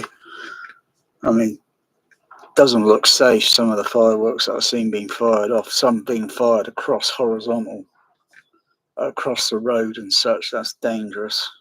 Someone could be just walking by and then get hit by a firework. It's supposed to go up, but it's pretty windy outside. It's like 15-mile wind. When you see the firework going up and you see all the little sparkles, you can see the wind pushing it, and it makes a kind of wavy effect. The wind's pushing it. But looking at across the road looks a little bit dangerous. looks a little bit dangerous because it's uncontrolled. It's not planned.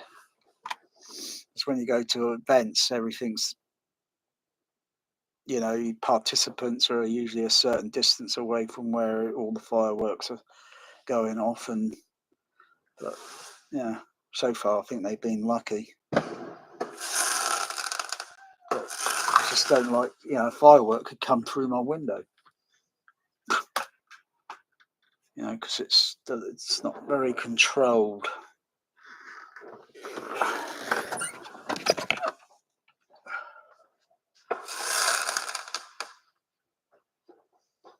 I think they must have spent about maybe £100 on fireworks.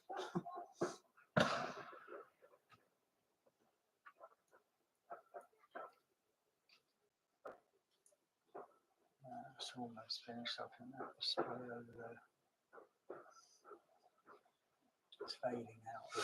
Oh, oh.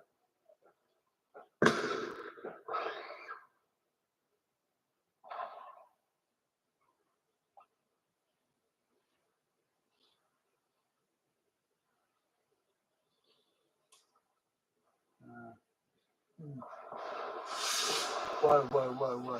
See that? Bloody idiots. That's what I'm talking about. See fireworks. I don't know if a firework can explode a car, but you never know. You never know. Idiot. Because it's uncontrolled. It's an uncontrolled display. Fireworks shouldn't be scooting across the bloody road.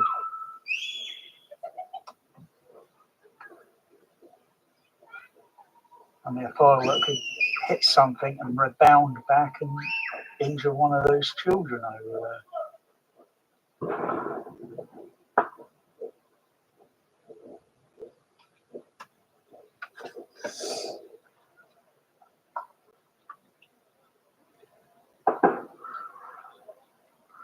Oh, what's he got in his hand over there? Sparklers. Oh no, something that he can hold in his hand. Is he dangerous or not? He's holding something in his hand over there with fireworks that are going off. Maybe he's purposely trying to find a way to get in A&E.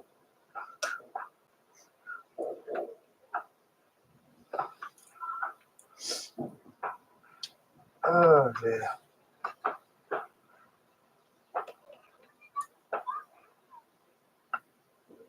I think they've exhausted almost all their fireworks.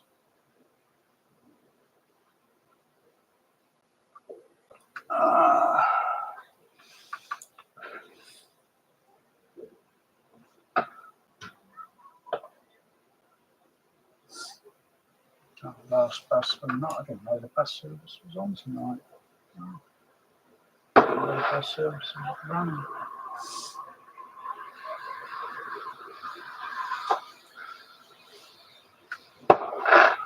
Oh. Boom. Yeah, it looks like they've exhausted their fireworks. Okay, nothing more to see there. Even in the background, it's like settling down. Then some of them set off their fireworks a little bit, you know, it's just, you know, set them off at a certain time. Yeah, they're going, they're all going in, they're all going. Nothing more to see here, nothing more to see here.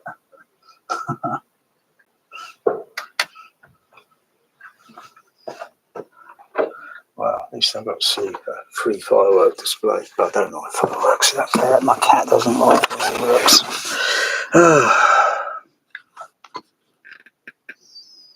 I've got a video in stereo, crappy high definition. Can't see much on this camera. The bloody ISO is terrible. My eye can see more detail, but oh, fireworks being set off over there. Very terrible. Terrible. Some fireworks sliding across the road. That's dangerous. What if it would hit a car or vehicle? Could it potentially, you know, with the fuel in the car, could it explode the vehicle? Very dangerous. Like I say, it's pretty windy out there, so it's. I think even an event doing fireworks would have certain protocols. You know, I think it's about 15-mile wind. I'm just going to check the weather because it seems windy-ish.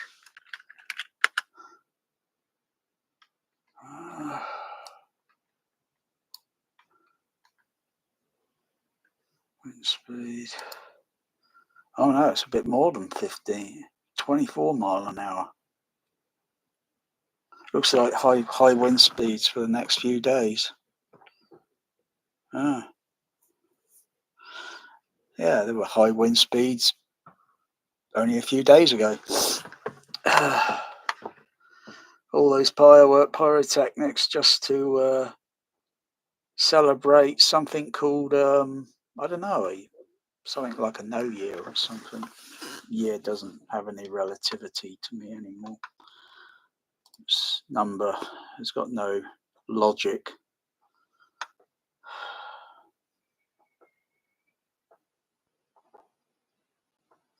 Oh well, I suppose reading the news later on, so many people injured by fireworks because and what's that guy doing holding a firework? You know, where they go pop pop pop. I wouldn't be holding something that's flipping like that, pop pop pop in my bloody hand. What if it exploded in your hand? Yeah, your wife's going to be opening up the ketchup bottle, you know.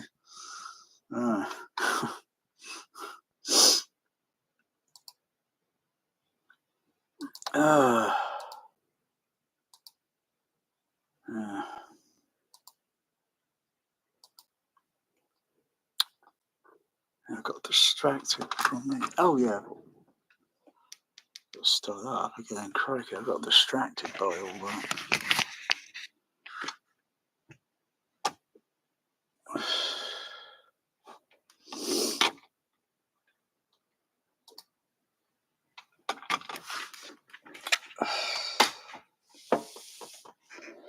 Anyway, a nice dazzling display of colour.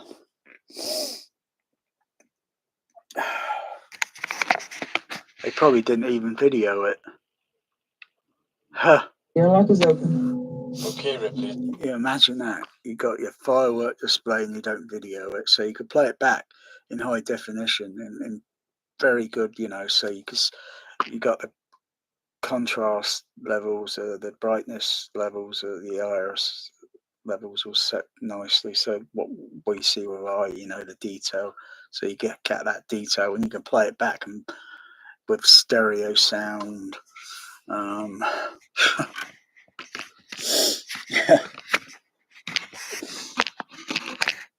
Yeah.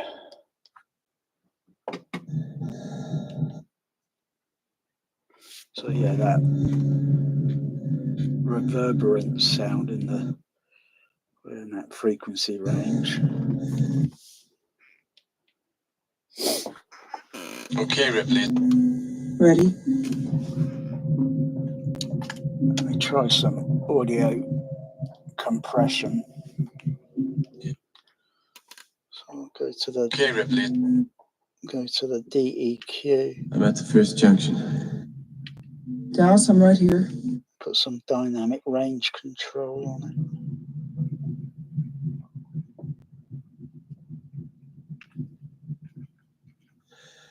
I'm at the first junction. Dallas, I'm right here. I've got the dynamic range set up to minus 60 dB. I'm at the first junction. So it's.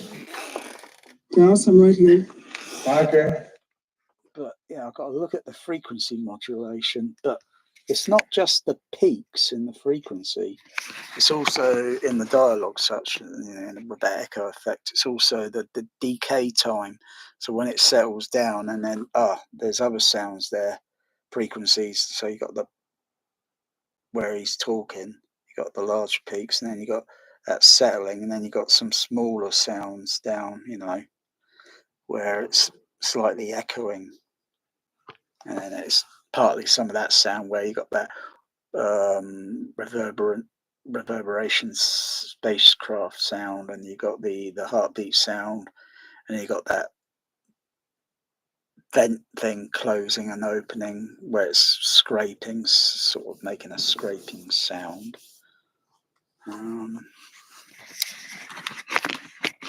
Yeah. Where do I set the dynamic range? Turn it up a little bit there. 37 dB.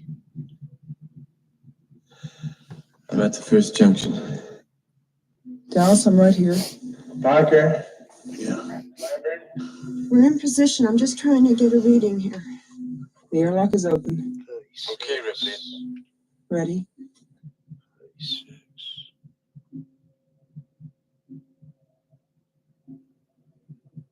Okay. I'm moving on. I'm moving on. So I can hear that dialogue there. I'm moving on. With some other detail. I'm moving on.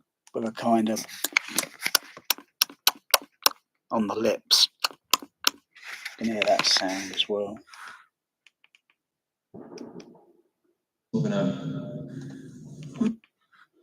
So if I put the HF horn on. I'm moving on.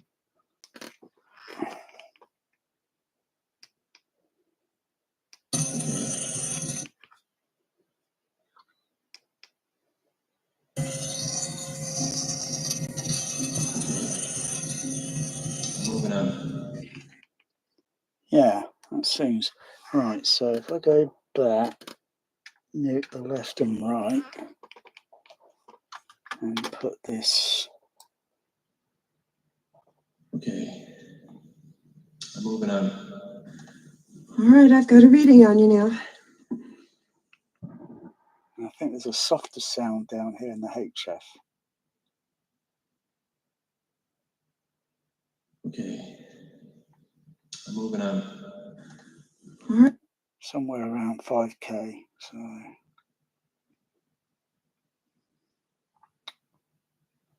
Okay. I'm moving on. All right. So it goes up to about there, and then something down at 5K. Okay. I'm moving on.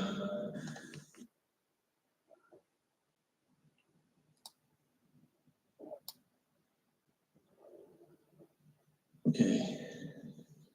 I'm moving on. All right, I've got a read. Okay, so I'll put that left right back on. Parker. Yeah. We're in position. I'm just trying to get a reading here. The airlock is open. Okay, Ripley. Ready?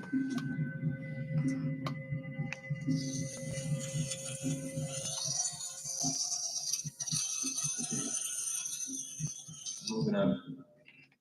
Yeah, I just heard that little sound on the lip thing there. Moving on. Even though some of the frequencies, some of the other higher frequencies are a little bit higher up, and so they're a little bit away from the where the dialogue is. Moving on. Okay. Turn up the dynamic range a little bit. 30 minus 34.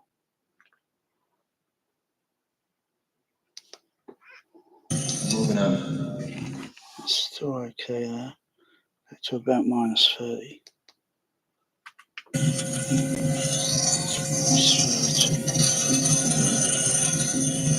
Moving on. Still okay there.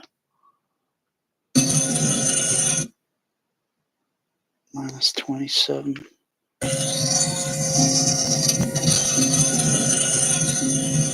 Moving on. I can still hear the. There's another scene, like say, like Alien.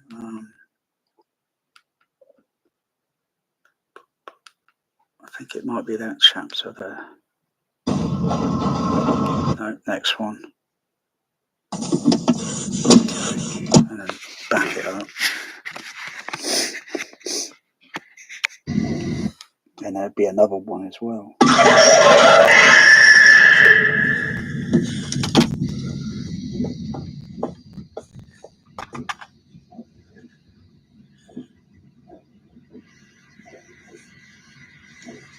Parker?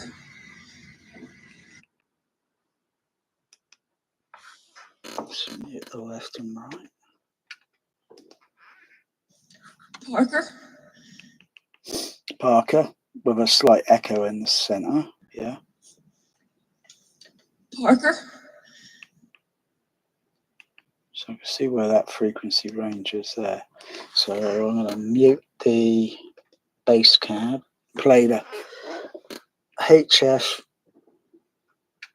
left, right, and of course it's LF and HF in the center.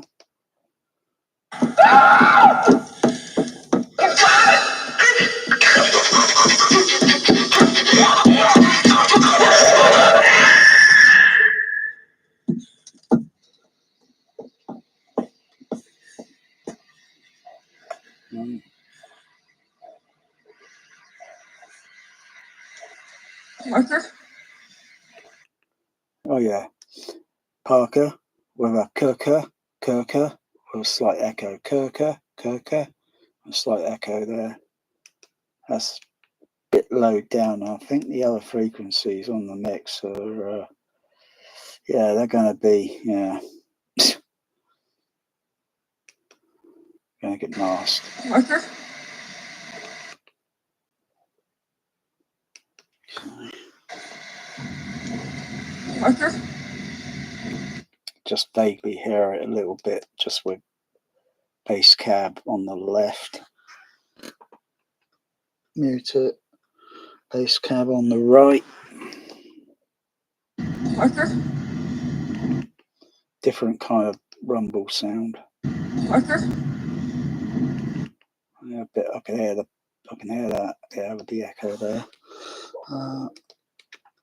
Let's have a look at the left. Yeah.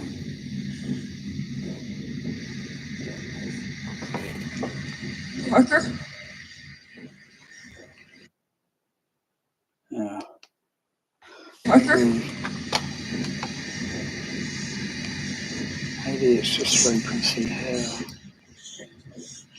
I think I've already got a band pass filter on that LF.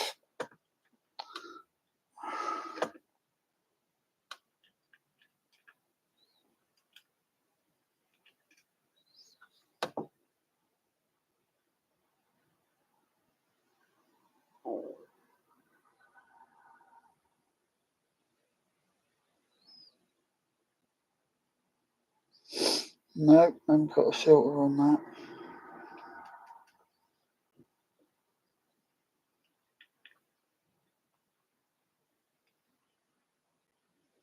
So roughly about 160. Let's have a look at it again.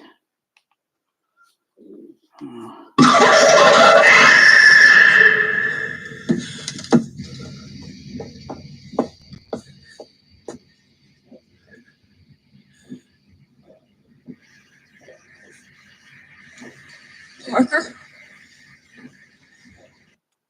Okay. Try around 163.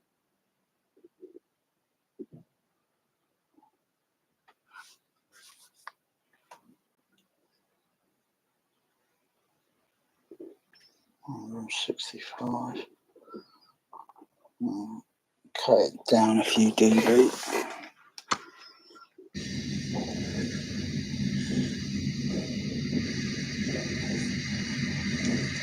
Parker? Oh yeah, I heard that a little bit better there. With the Kirker, Parker with an echo.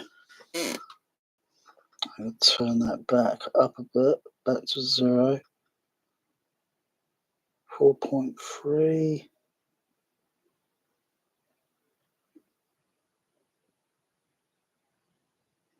Back to 0 and listen to it again.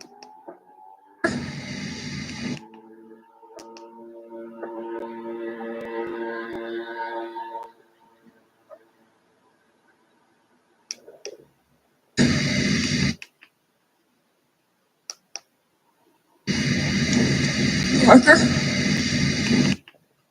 Okay, had it 4.3.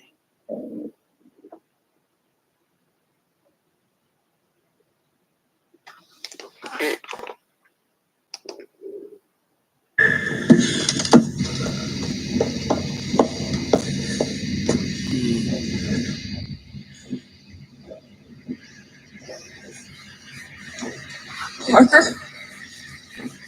Yeah, makes a tiny fraction difference. Okay, put the stage right on.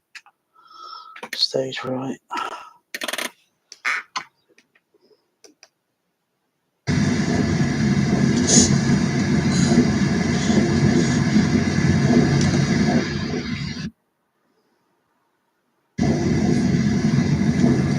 Parker? A bit of masking there still going on. I think it was stage right and left combined. You stage left.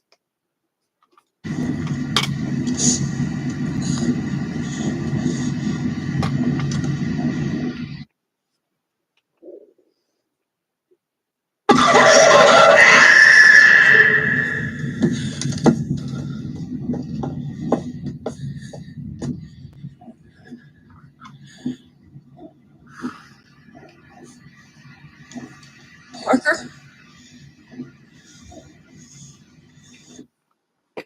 Even though I've got frequency up here, that's going over the top. Parker? It's way up there. And if I mute,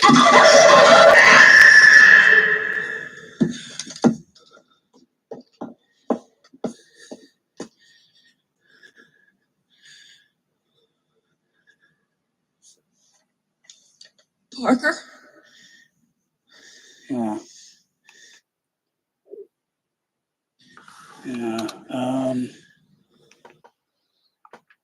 Let's go.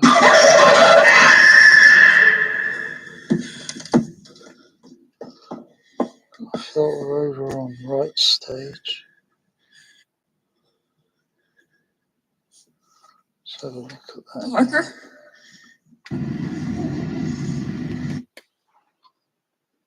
200 hertz. Just under 200. Got a filter around there.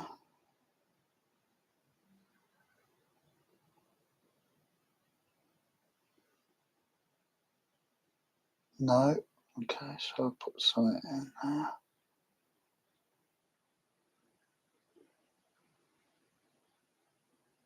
It's a little bit underneath it.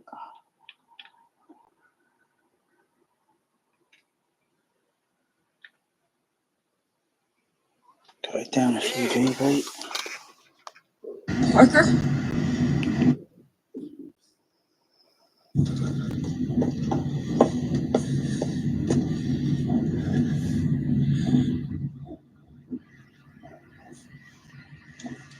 Parker?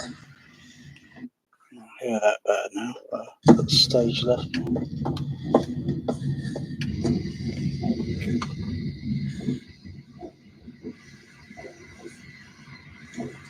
Parker? Yeah, I could hear that better. A little bit better.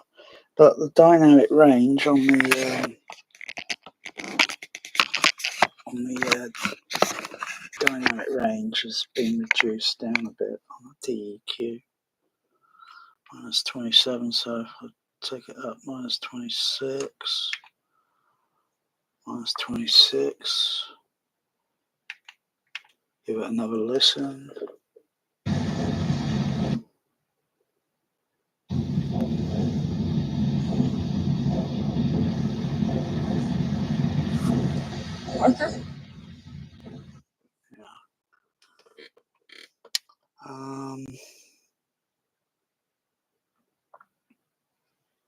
What if I put some?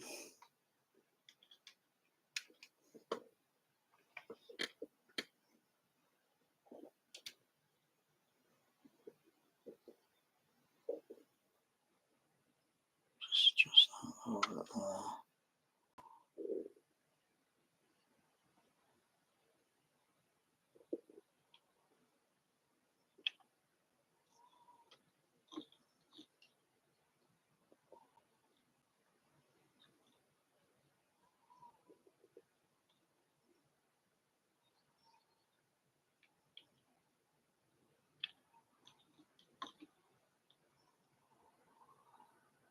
Put a few dB on there, see what that does.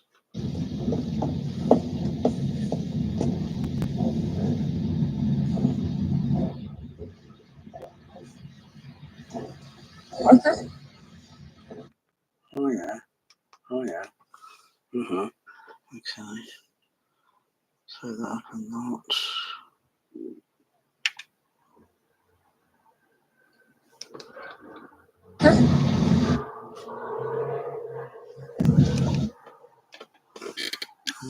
What about the gain level?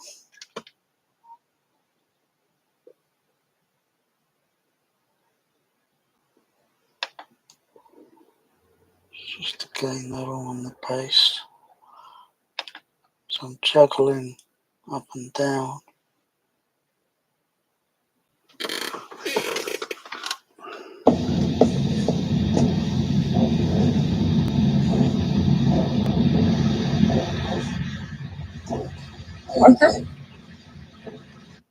With that slight echo, yeah.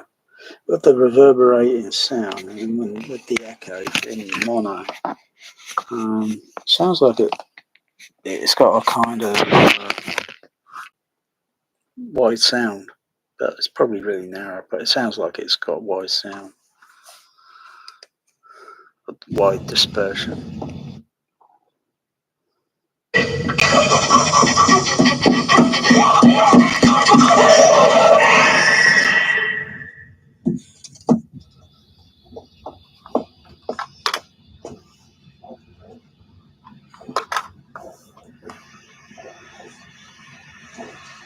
Okay,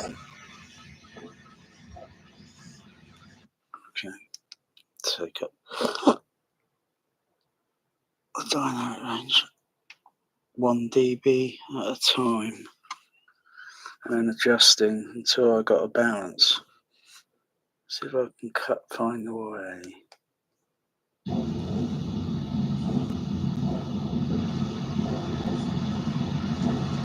Okay.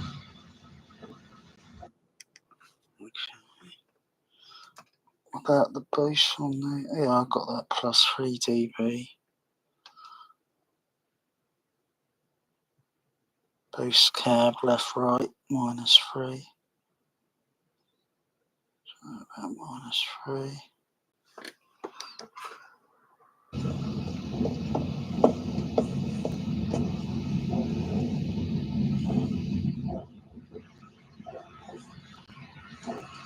Okay. Got the window open and I heard a sound coming in through the room, so it did an extra masking effect.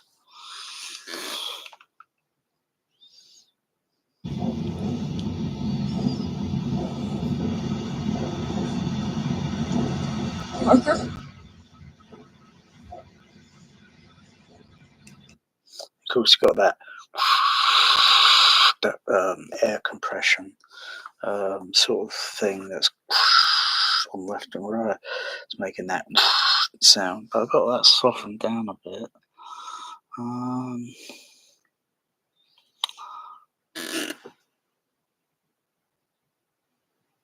So I'm just going to mute the bass cab. Listen again, turn up the dynamic range a bit higher.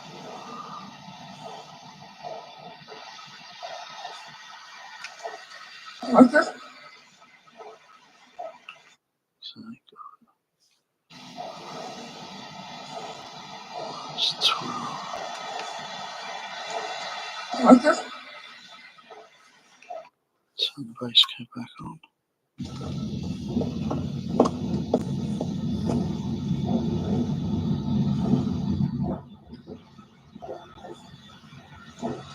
Arthur? Yeah, no. With the park, I can hear a slight ringing, kind of like an echo on that in the center. Well, it sounds like I say, it sounds like it's spreading. Yeah, a slight echo.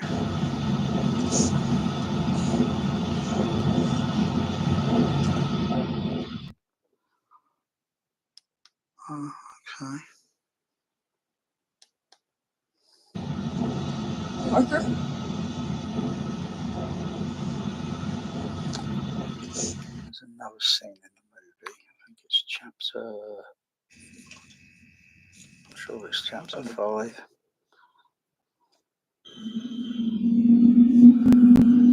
Maybe it's chapter 4.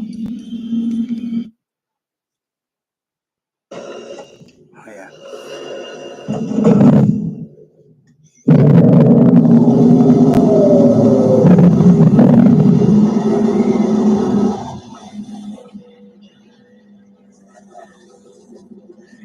That's a very complex sound.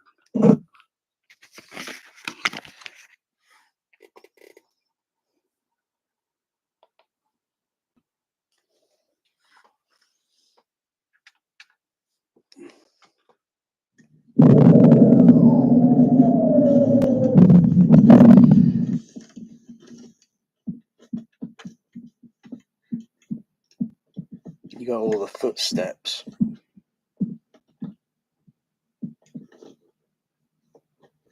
You got soft, subtle sounds as well. Body movement, sound, and then of course you got the sounds, some of the sound effect, mechanical sounds. It's the sound of the howling wind.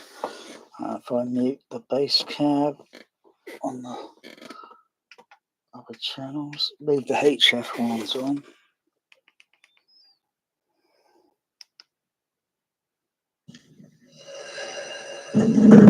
Yeah, the breathing evaporator sound over on stage left. So they're breathing through the what's it, and making sounds.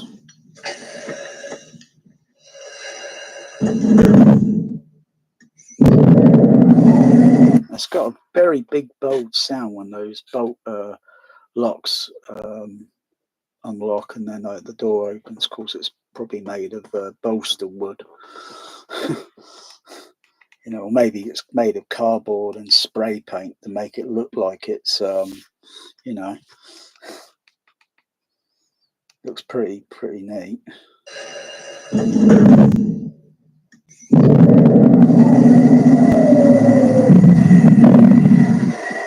it's got a big bowl, so I can feel that going through the the floor on certain sounds where it's opening.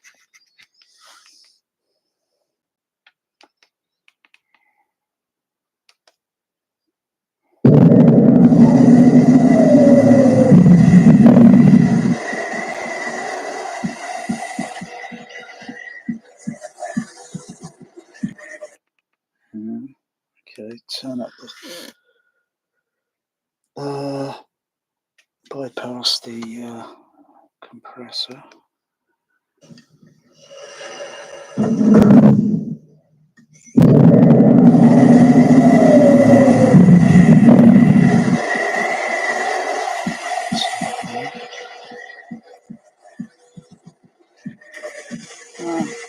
Tiny fraction dB. It's most of the sound that's in the bass cab that's doing some masking effect. So it's just sussing it out. I'm getting pretty near, I'm getting close. But, you know, would another film sound okay? Would another film sound okay? I mean, there's quite a few complex sounds in the film, and most people probably wouldn't even, most home theatres are probably not even going to notice that They'll probably notice, oh, Ripley saying Parker, but probably not noticing the slight echo in dialogue. Or Captain Dallas in the air vent, and when the iris thing is closing, and that's making a bit of a high sound, and of course then you've got some of the bass mid sounds, and then that's going to give a masking effect, and then probably, you're only going to hear small proportions of, it's getting the system adjusted, and or not the system, getting the soundtrack adjusted. Because if you subtract all those sound effects and whatever, and then they start, oh yeah, you can hear that and hear this. Then you start adding back those sound effects, and it's like, then it makes it, I mean, was that how it was on the dub stage? Could they scratch in their heads thinking, can't quite hear that? Maybe we're mixing this effect a little bit too loud. Maybe there's another way to do it, where not getting this masking effect, because film's supposed to be perfect. Because in the real world, you would only hear sound once. It's not going to be repeatable unless you're recording it with some very sophisticated sound recording. So you get a nice clean recording, but you still be challenged with listening. Oh gosh, these sounds are in the background, and maybe you can use an EQ, filter some of these things.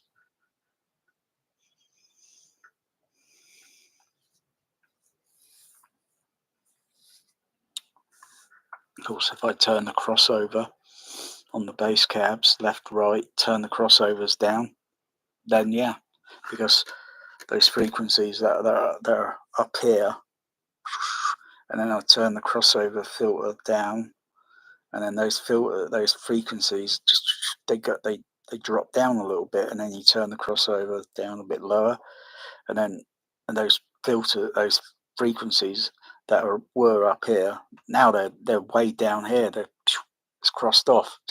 You can't hear it. And then you change that 24 dB to 48 dB, and they go way more lower, inaudible almost. And it, depending on where you put the 48 dB or the way you put the crossover, but 48 dB, that's from what I read. It's very tricky to get that thing set up right. Generally, most people use typically 24.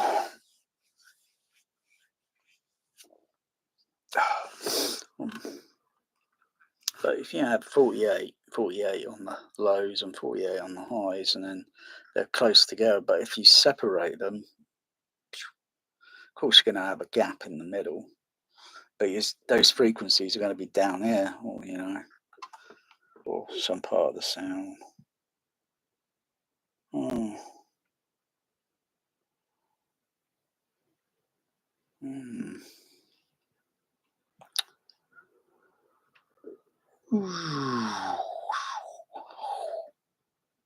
Modulation frequency.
Hmm.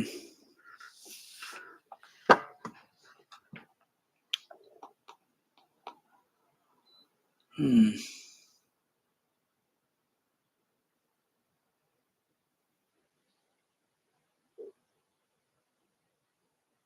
Hmm. I wonder if that's doable.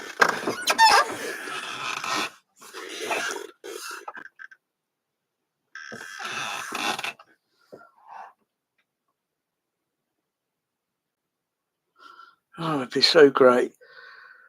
If I could just move the projection screen.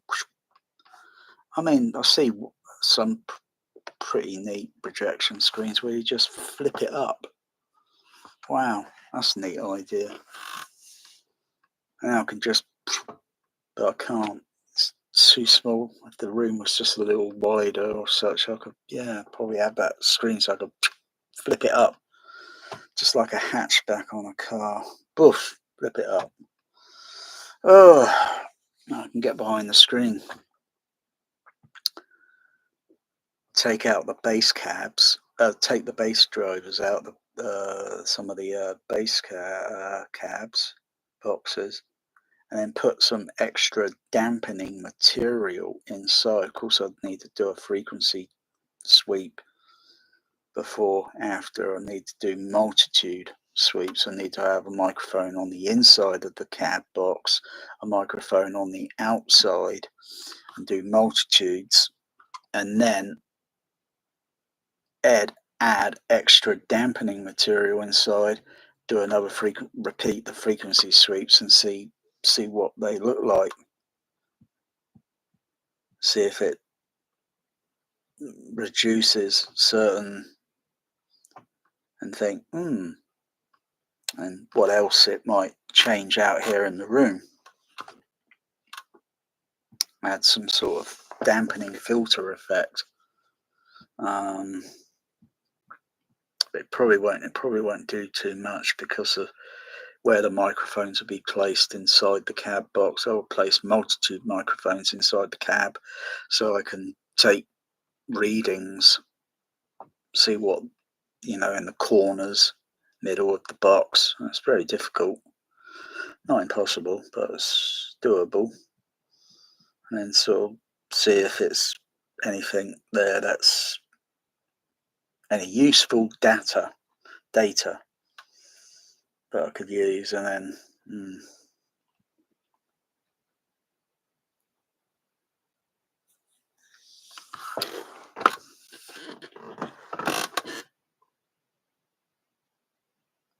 but let me think about yeah, the boom boom boom boom boom.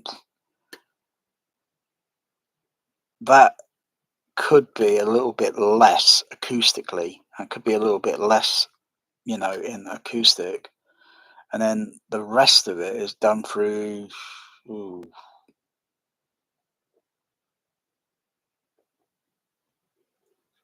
suppose the speakers, or the devices, bass shakers, or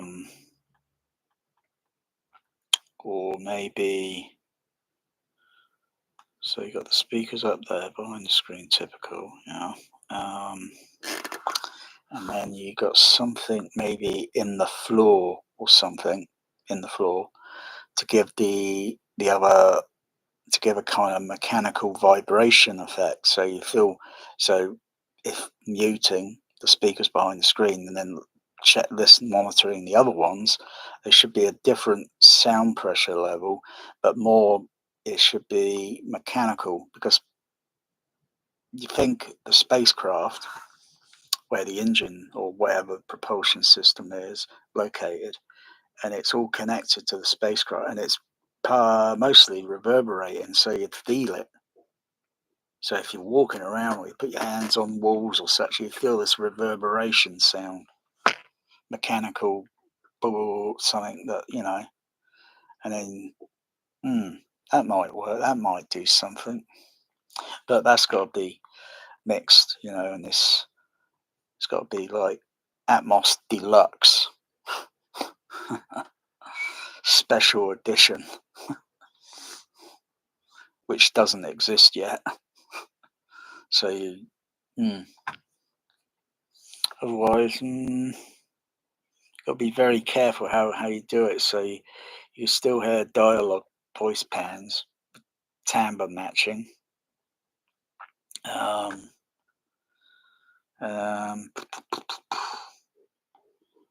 Yeah, it's like having multiple subs,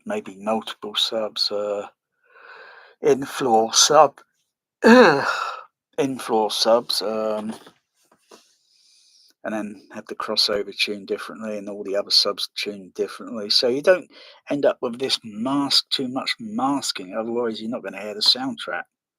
You just end up with a bloated sound. Oh, I like that laser effect. Oh, that's so neat, that laser effect.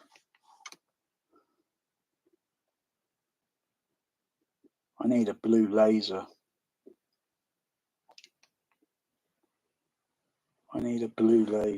Yeah. With a beam angle that goes out that way.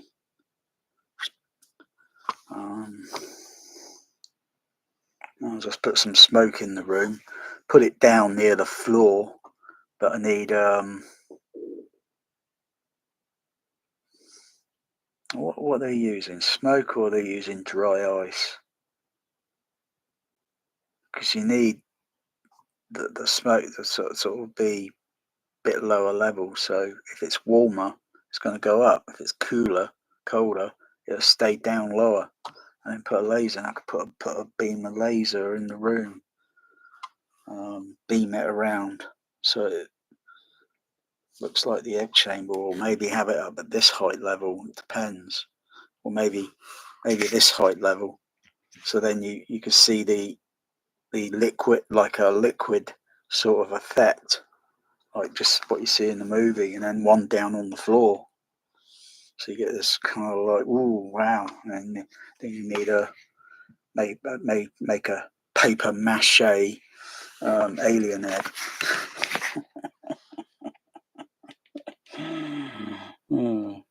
But then again, they probably got them on eBay. just as long as they haven't got real face huggers inside, I don't mind. Look at the damn things. Yeah. Yeah.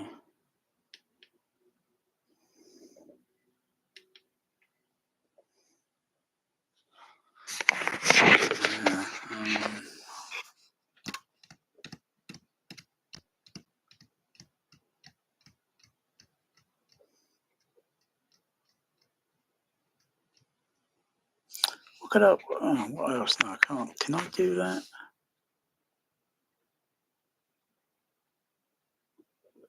Could I monitor on the mixer? Put the center channel dialogue through, so I can look at a direct frequency, and then purposely put some pink noise, generate some pink noise, and adjust its level until I can hear, like a psychoacoustic listening test, to see what part of the dialogue I can hear and what part I can't hear, or just using a pink noise, generate a pink noise. Crikey, I think I could do that on the system here. Oh, of course I can. I just remembered. I just use the. I'll show how it's done. Okay.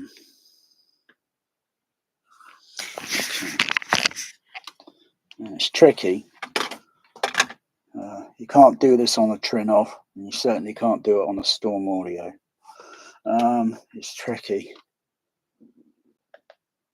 Okay, so.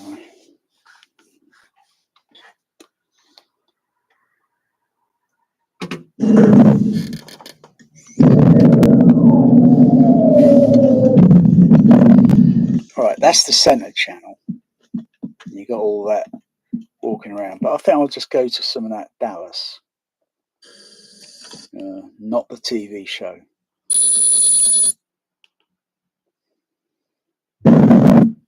Well, that's a spacecraft taking off. Sounds like a rocket.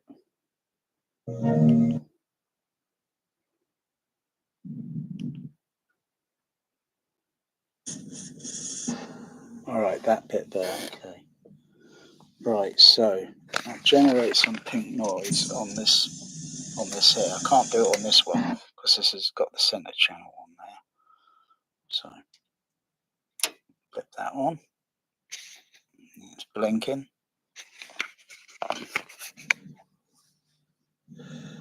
I'm at the first junction. Unmute the. Dallas, I'm right here. Unmute the right channel. We're in position. I'm just trying to get a reading here. And the airlock is open. I should have some pink noise going through. Ready?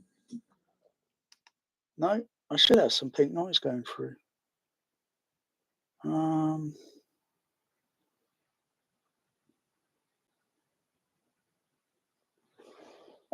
hang on. Oh, hang on. It might be. Ah, there we go. Because it's got a monitor switch here. You can't hear the pink noise now. You can hear the pink noise now. It's got a monitor sort of switch function thing on it. I forgot about that. Okay, so okay.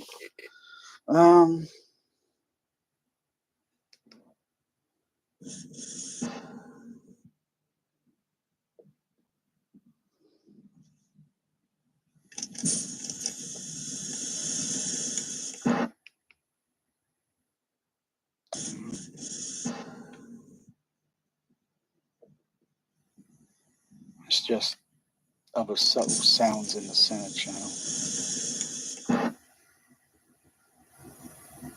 Turn that pink noise up. You can see it there.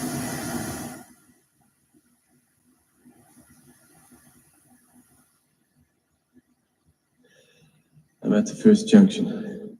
So I'll just play Dallas, that I'm right here. pink noise at a low level. Yeah. We're in position. I'm just trying to get a reading here. Okay.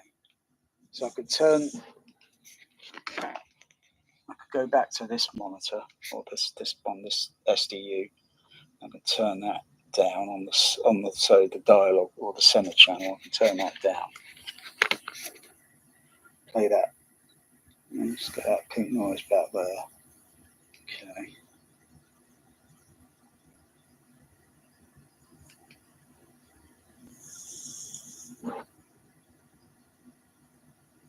Wait for some dialogue passage.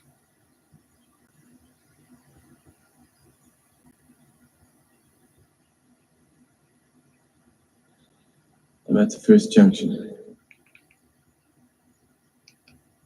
Turn that level down a I'm at bit. the first junction. Dallas, I'm right here. Okay. Yeah. We're in position. I'm just trying to get a reading here. The airlock is open. Okay, Ripley. Ready?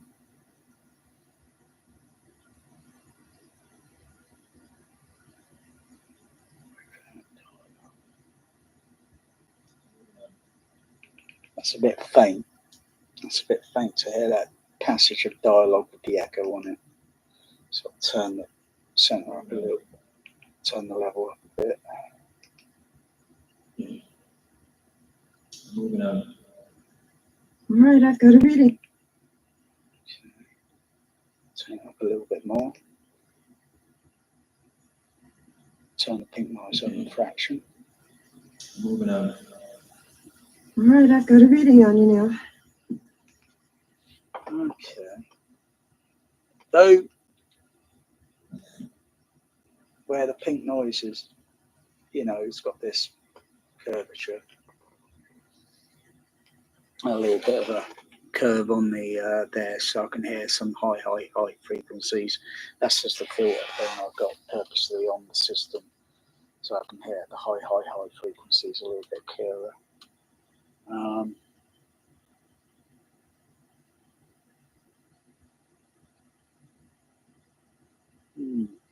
That's an interesting test, that. That's the first time I've done a test like that. Interesting. I've heard about tests before where someone says, okay, can you hear the difference with like this music playing and there's going to be some random noise playing, you know, and it's how much detail you can hear and all this. That's interesting. Oh.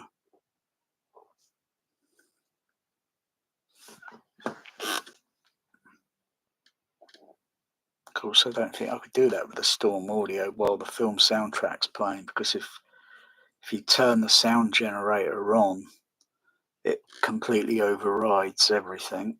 So yeah, you can't do any sort of psychoacoustic analysis testing. Yeah, all right. Well, that was doable.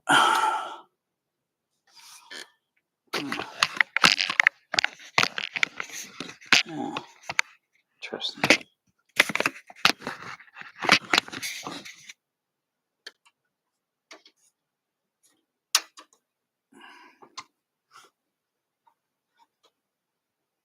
Of course, the other sounds that were going on in the movie were a little bit shifted up near 200 hertz, I think.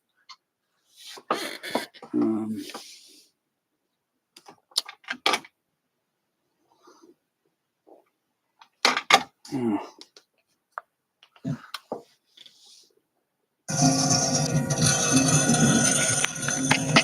Moving on. Yeah, that there. Okay, Ripley. Ready?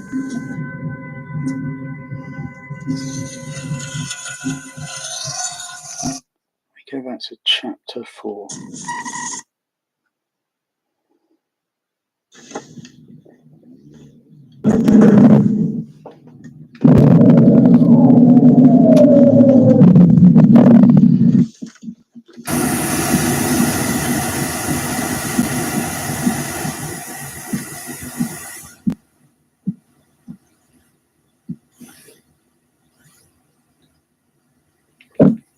Yeah, it does make it difficult, that. That's very complex, that.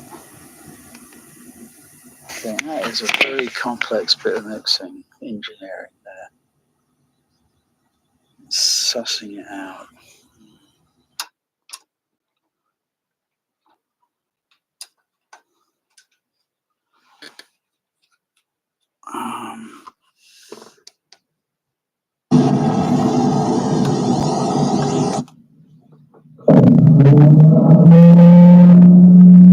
I can feel that. Whoa, I can feel it going.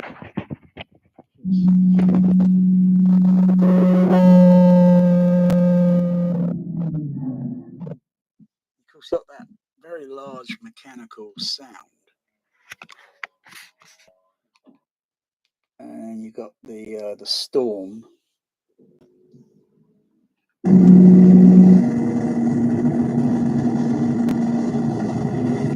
Got the storm. So some part of that. Yeah. What frequency? What frequency is it?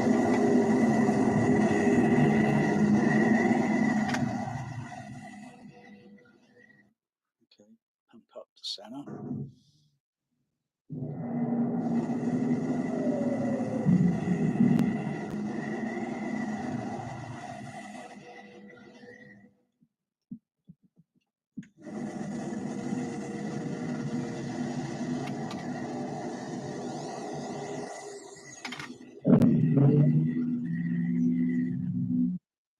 Okay.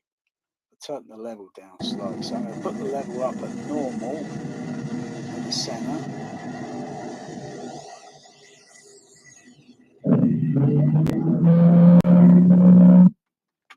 So about 170.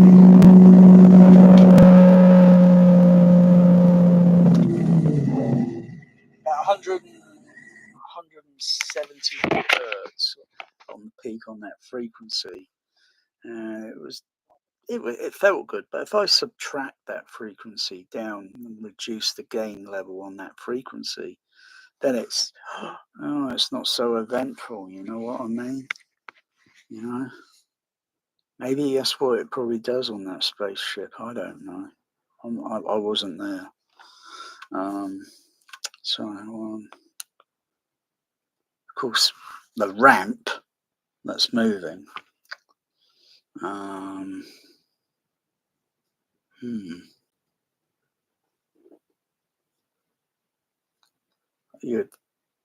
Because the audience is inside that airlock.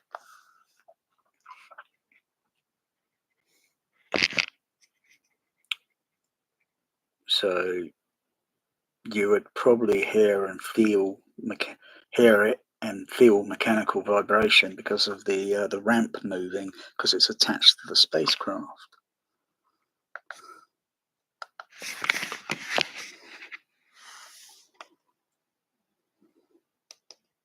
And then you go on the outside, so you go from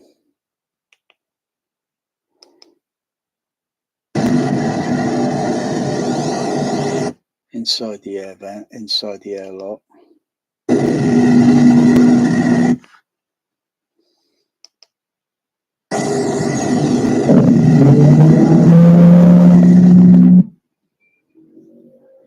I'll fade down the other channel.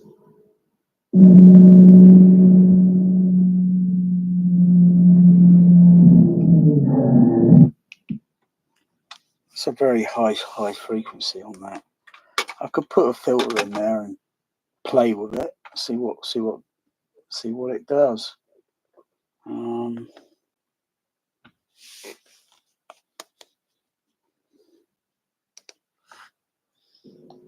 Where was it? 178 hertz. Okay, let's put a filter in. That's rather high. I don't think there's much dB gain. I can reduce that by. I can minimize it. See what goes on.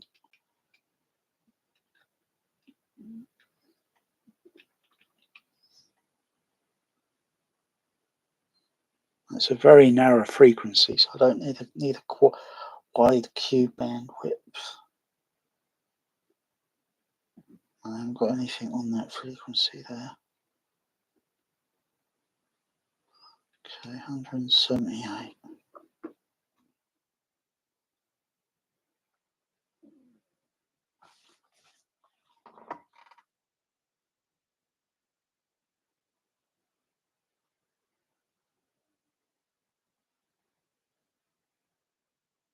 Okay, that's close enough.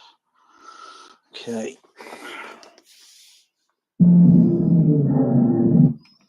So let's see what it does, see what I can do.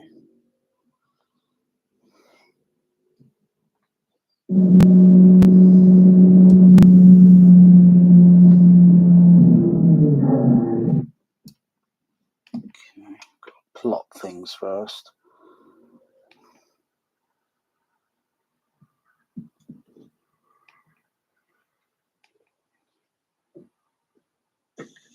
So I've got to play it over and over and over.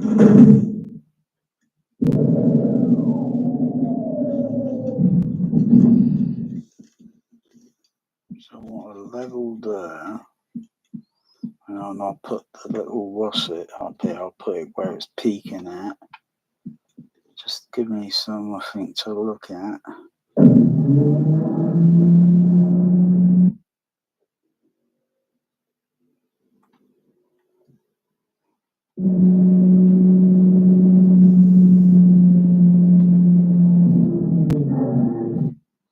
Okay, went up to about that level, and then it was gradually fading down. Okay, so cut the frequency down.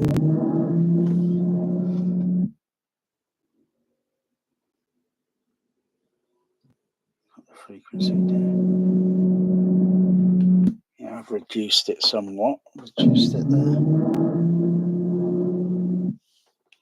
Take it back, minus 15 dB.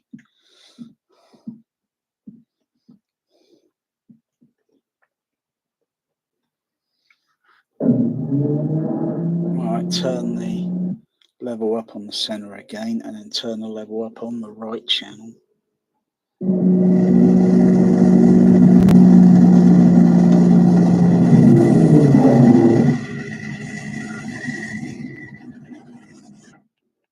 That sounded different. Okay.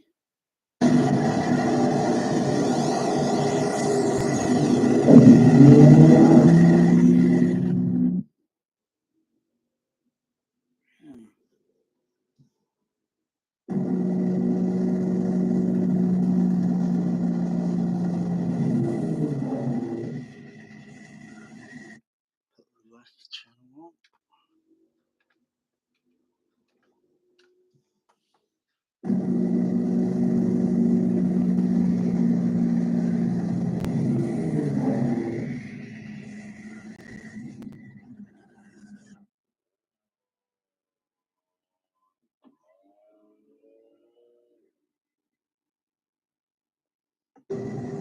You didn't see a goddamn thing.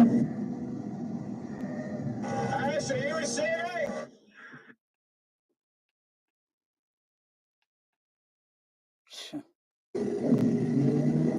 Wow, that's interesting. Rather than just, you know, that's how you get around boredom, you know.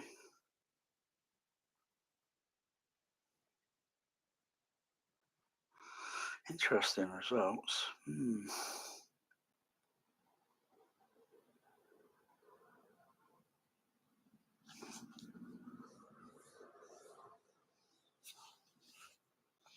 course, most people now in theatre won't be doing this over and over and over, especially if you got a, you know, a wifey, you know, and she thinks, oh gosh, he's completely lost it.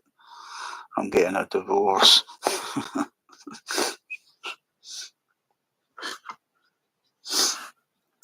Yeah, no nagging wife.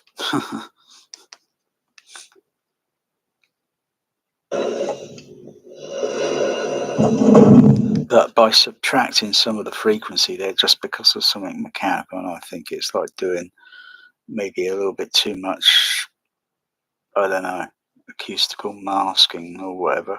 I don't know. Should it be that loud?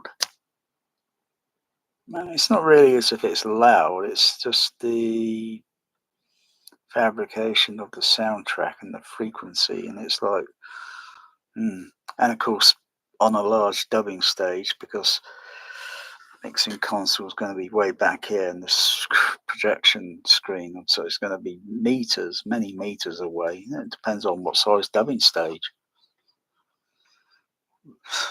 Might be a little bit nearer, closer. Where was this mixed? Was it Pinewood, Shepperton, Twickenham? I think maybe Pinewood. Is that dubbing stage still exist? Or is it being demolished? Is it being revamped, remodeled? I don't know. What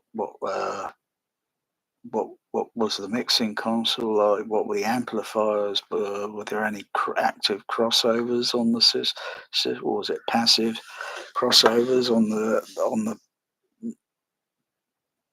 PA cinema monitor speakers behind the screen? I don't know. It's guesswork. Oh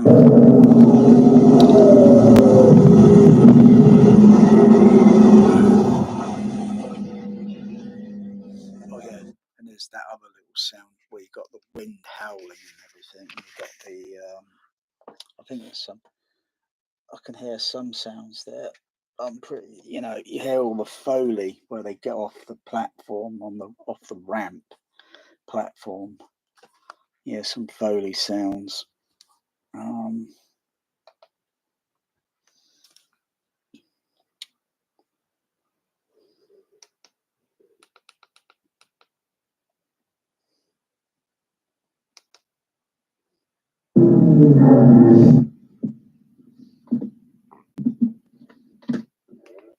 So yeah, a little clonk, clonk, clonk, and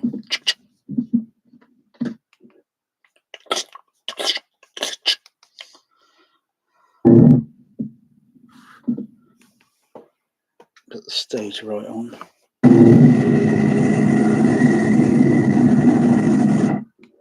I only heard a little bit. Only heard a bit of that, but the rest of it, oh crikey, still getting masking. Because, well, don't forget, in reality, and you know, if you got something loud, maybe wind. It's when you get wind going and coming around at an angle, and it goes down this side in your ear canal, and it adds an extra masking noise effect.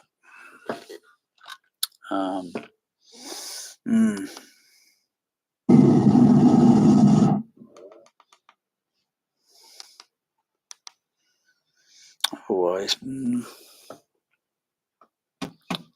pause that, I'll mute that. Give myself a snack. I'll do some thinking.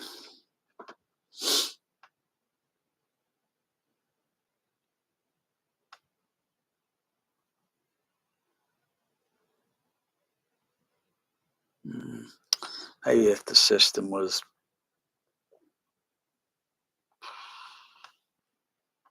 DSP, well, it is DSP.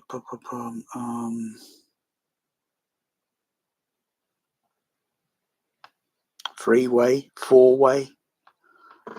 crossover, but I don't have that many speakers behind the screen, so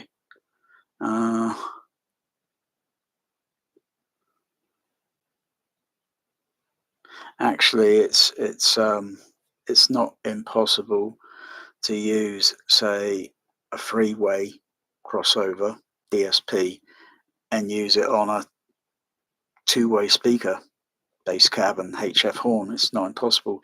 It's just how you connect the cabling and the outputs and all that, and you could do some, and you can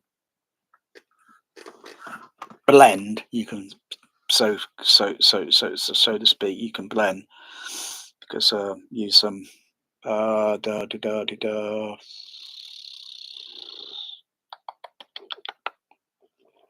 Y lead and an XLR Y lead connector,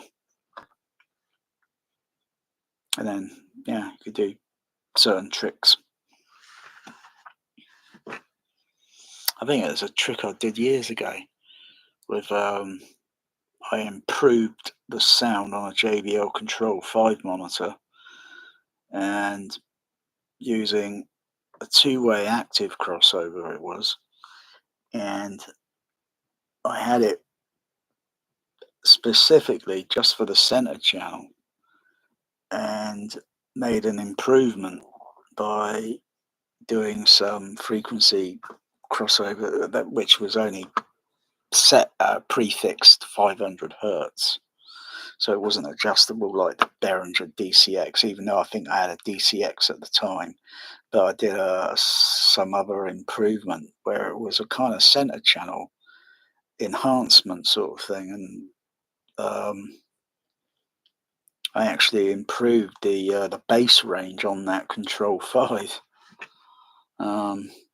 by so much dB. Can't remember what, but made an improvement. I still got the active crossover thing. But I can't exactly 100% remember how I had it wired up. Because basically, I think it was so I got a single input going into it, and then you got two controls. You got LF control and you got HF control, and they're both set at 500 hertz. And I think it was just the output that was connecting back into the system, and then all I had to do is just use the bass treble controls to make some enhancement, which worked. It's a very bizarre way to do an active crossover on a passive crossover two-way speaker, but it worked.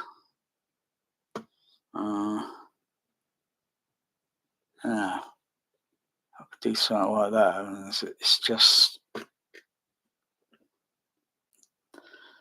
getting these band frequencies and getting them in a specific, and then making some adjustments, and then probably, oh my goodness, still get impact, but still improving the playback reproduction.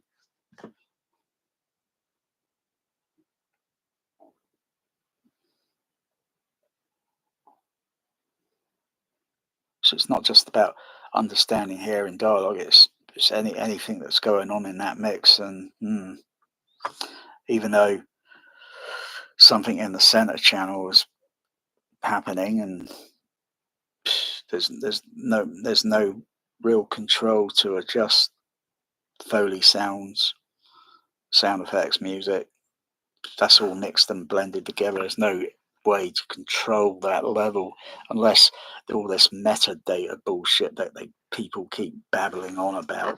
Unless there's a way to take that information and put it through a new breed of processor so that all those tracks can play back in the room of different sizes and then be adjusted so that they can be clearly heard without too much competition.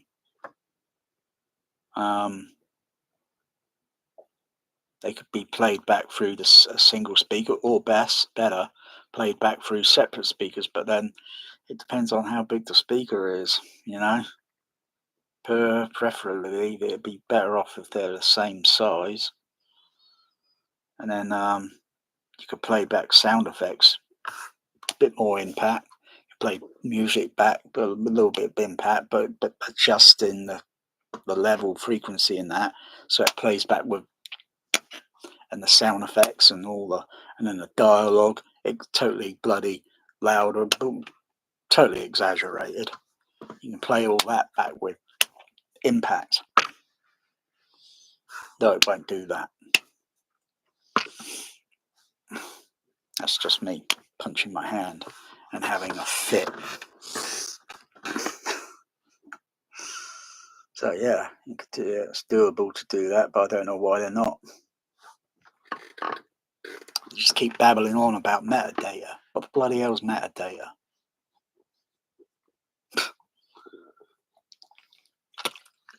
Atmos metadata? What the bloody hell is that? Speak English, for Pete's sakes.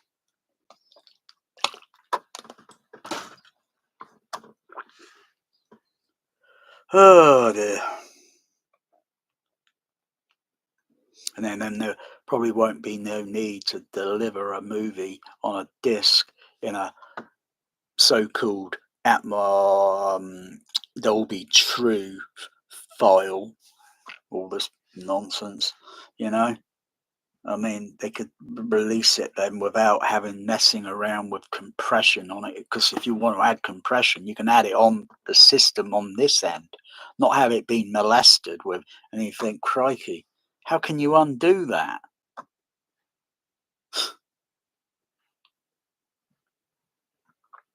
Leave it as it is and then let it be adjusted on this end. But all these AV processing things and whatever, even these cinema processors, they haven't got any of that capability. All these dub stages, they're completely different in volume size. The flooring, our total architecture, design, seatings, everything is complete. And are you getting, say, if you design something that's got the exact same architectural design, the same seating, that's on the dubbing stage, that should be all on the dubbing stages, the exact same seat in the exact same console, amplifier, speakers. And so when it goes from that dub stage and goes over to a cinema, it totally literally translates automatically. But you gotta have all those auditoriums, literally they gotta be down to the exact volume size, down to the millimeter. It's not impossible. They just have to make sure they get it down to the, you know, which never will be. But you make fabrications of, you make mass productions of bottles, and they're all the same.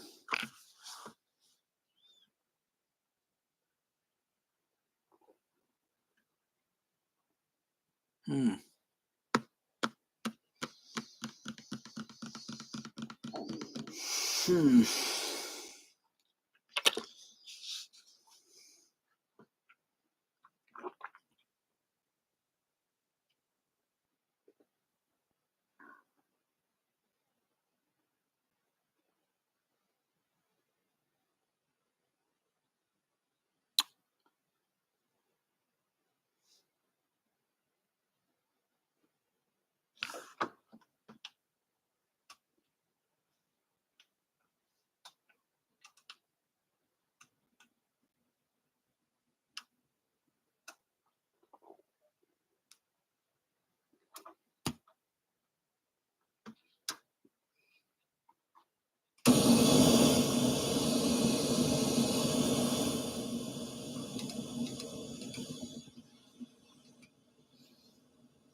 You know, getting pink noise, for example, pink noise to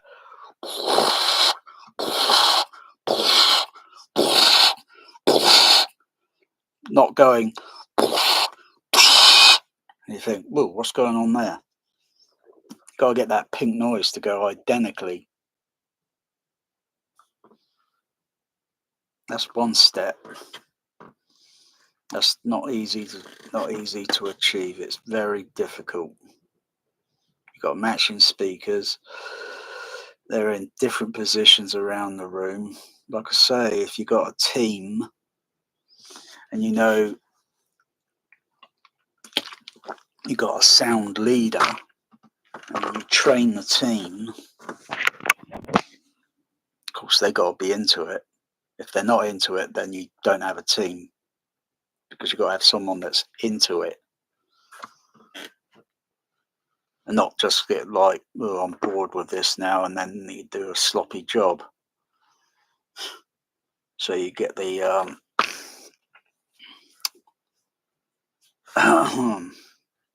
they must have had a sort of training course with THX back in the day.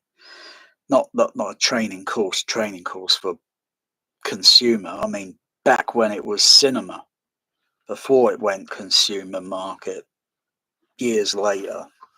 They must have had a specific. I'm going to ask the horses. I'm going to ask the horse himself. I'm going to see if because there must have been some sort of, you know, everyone's got to know what to look for, what to listen for, and maybe what to feel for.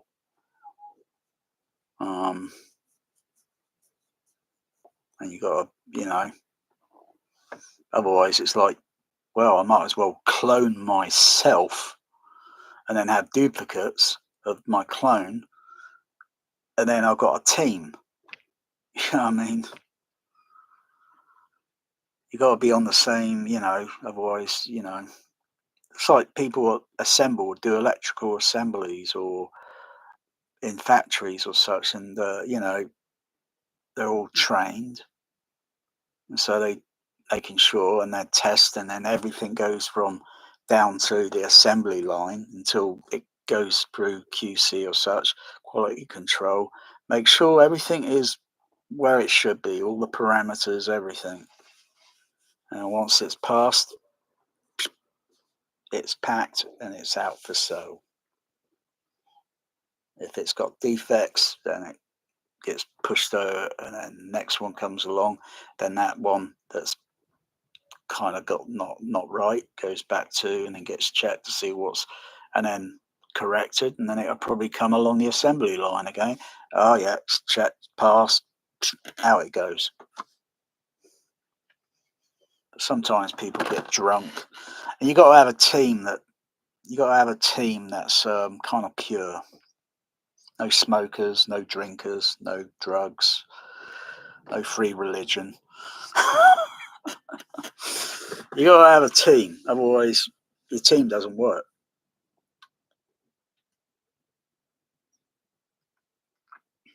I mean, I've not bought a product yet that smells like, bloody hell, it smells like bloody smoke. Someone was smoking over this. Yeah, that would be very, very... No, I don't think they have smoking on the factory floors, no. No, so that the odds... But you do get items from second hand, and you think, crying out loud, this thing stinks of cigarettes. You gotta get the cleaner out and clean it. Oh, it takes days to get all that nicotine off. Oh god. First laser disc I bought that had covered in cigarette smoke. Oh dear. RoboCop. Oh, it robo stank. Crikey, it took me a week just to get all that stink off the cover, off the laser disc. Oh, it stinked.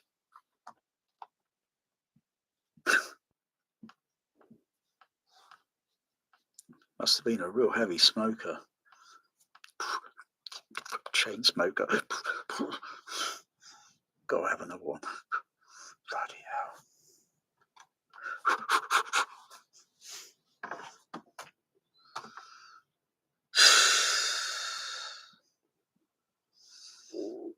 Hey, get this bloody thing off of me. I can't bloody breathe with this bloody thing stuck on my face.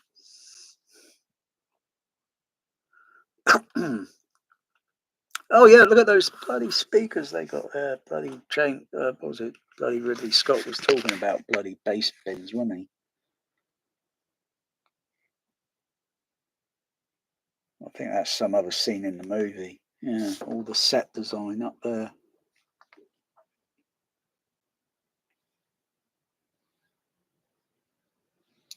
Up there. They look like 15-inch bass drivers. They look like some science fiction thing, and they spray paint it, and they just stick it on the wall. Maybe it's a sound system for in the lab, some sort of psychoacoustic thing. I don't know. I wasn't there. What are you meowing at, Bear? What's he?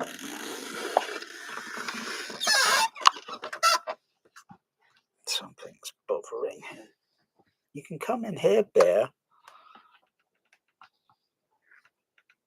You can come in here. You don't have to be out here.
Okay, so. Whoa.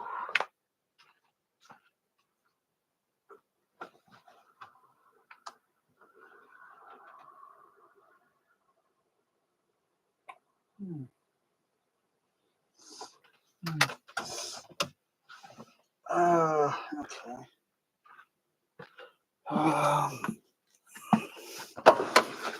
Just some more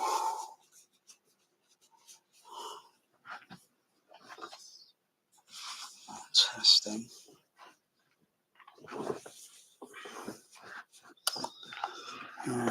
Um,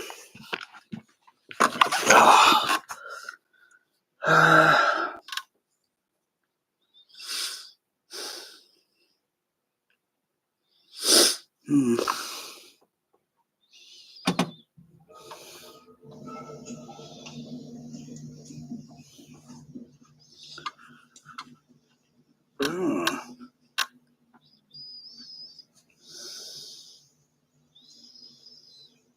It's amazing. What is it?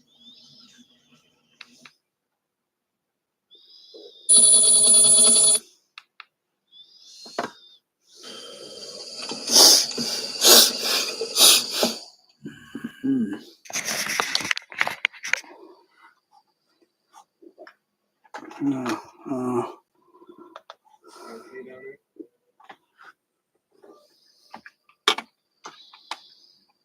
Do you see anything?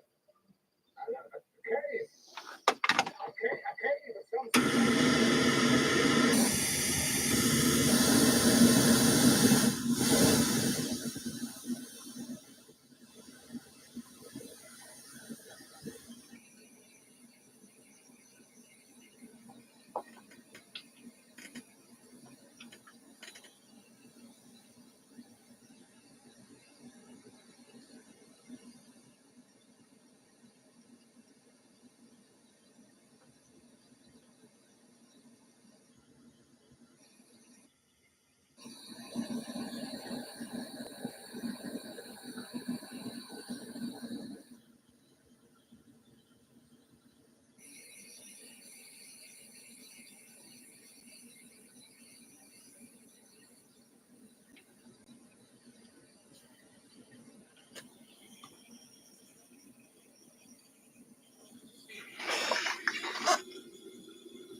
I'm right here.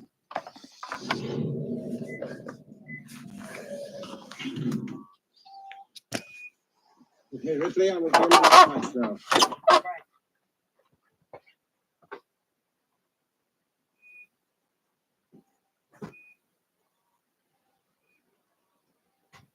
Hey, Ripley. Right here. We're clean. Let us in. What happened to King? Something has attached itself to him. We have to get him to the infirmary right away. What kind of thing? I need a clear definition. An organism. Open the hatch. Wait a minute. If we let it in, the ship could be infected. You know the quarantine procedure. 24 hours for decontamination. We could die in 24 hours. Open the hatch. Listen to me. If we break quarantine, we could all die. Look, could you open the goddamn hatch? We have to get him inside. No. I can't do that. And if you were in my position, you'd do the same. Ripley, this is an order. Open that hatch right now. You hear me? Yes. Ripley, this is an order. You hear me? Yes. I read you. The answer is negative. In the hatch open.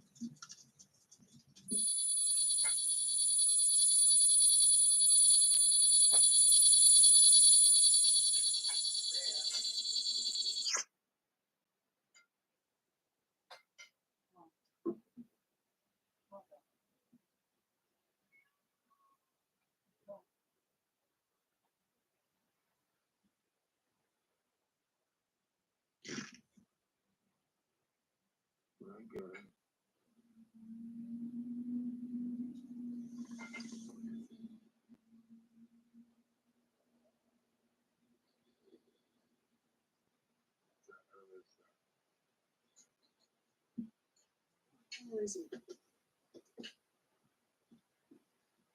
We're gonna get that off. How are we gonna get it off?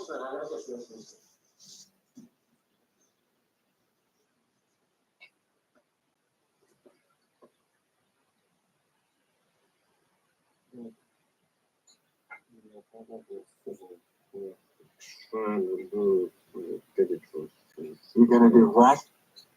Finger. The trying to his finger. Just a minute. Using one there. That's carrying still. I know. I feel like carrying his face off with it. We'll have to take a look at him inside. Right. How come they don't freeze it?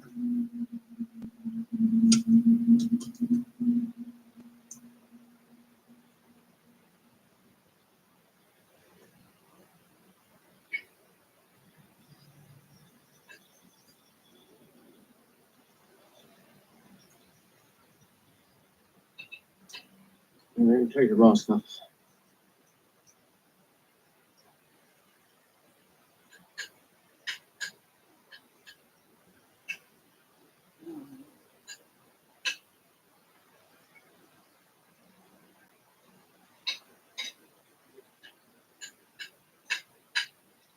What's it got down his throat? I would suggest it's feeding him oxygen. Paralyzes him, puts him in a coma. Keeps him alive. What the hell is that? Oh, we gotta get it off him. Just a minute. Just a minute. Okay, let's not be too hasty. We don't know anything about it. Now we're assuming it's feeding him oxygen. If we remove it, it couldn't.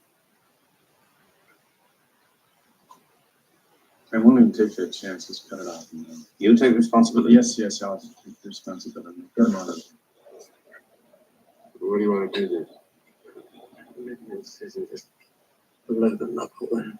It's done by.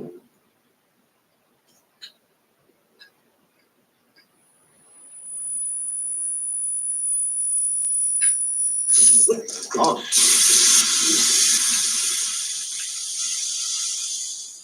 That crap's gonna eat through the hull. That thing's gonna eat through the goddamn hull. Come on! What's going on? This way.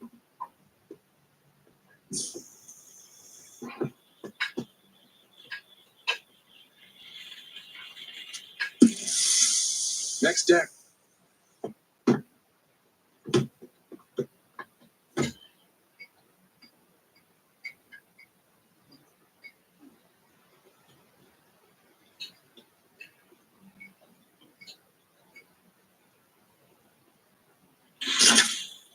There it is.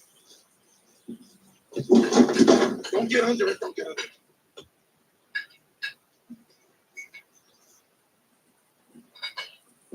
Looks like it's stopping. Take a look at this one. Let me get a pen. I get it to you. Come on, come on.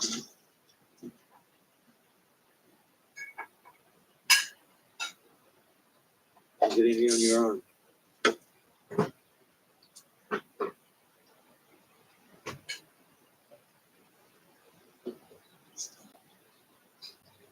Can't say anything like that except molecular acid. For blood. Got a wonderful defense mechanism. You don't dare kill it.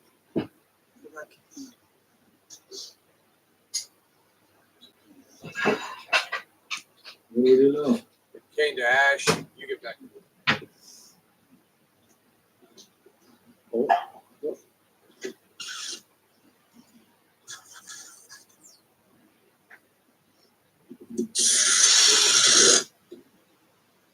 Okay. Try it.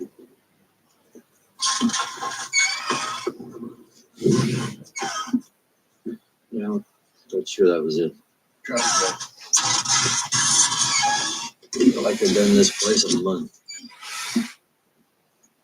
You should have landed in this place in the first place. Couldn't land on this damn ball, I know that. Well, the sooner we pack this thing up and get out of here, the sooner we can go home. This place gives me the creeps.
Yes, yes.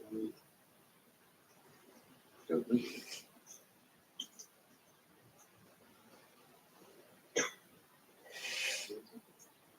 Yes. How's Kane? He's holding it, Jane. And our guest?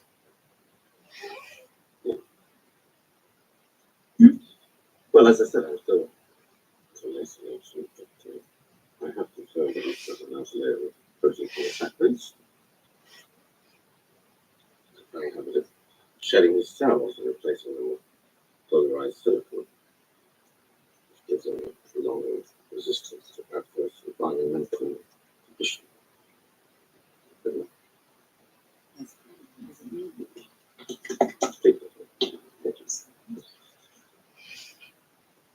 Well, it's an interesting combination of elements, making him a tough little sort of bitch. It's a very little record, remember? Ash, Rendalis, and Kane are off the ship. Flying some ways. Yes, I think. You also forgot the science division's basic plan. No, that I didn't forget. Yes, you just built it. But what would you have done with Kane? Amazing chance of survival was the game of it. Unfortunately, by breaking quarantine, you risked everybody's life. I actually left him outside. Maybe I jeopardized the rest of us. It was the risk I was going to take. It's a pretty big risk. Science officer. It's not exactly out of the manual, is it? I do take my responsibilities as seriously as you do. You do your job.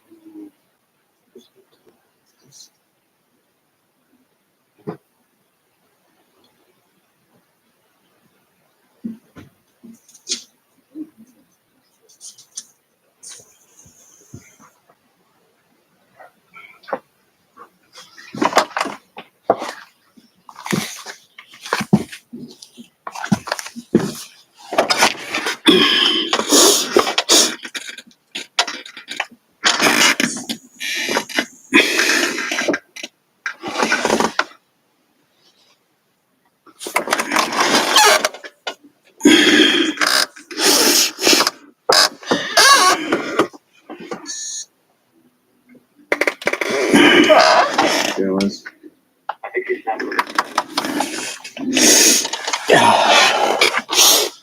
Sarah?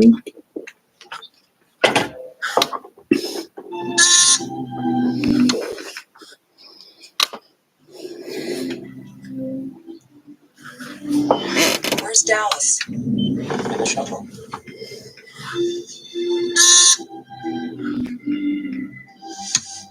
Dallas. I think you should have a look at Kane. Why? Something's happened. Serious? Dallas. I think you should have a look at Kane. Why? Something's happened. Serious? Interesting.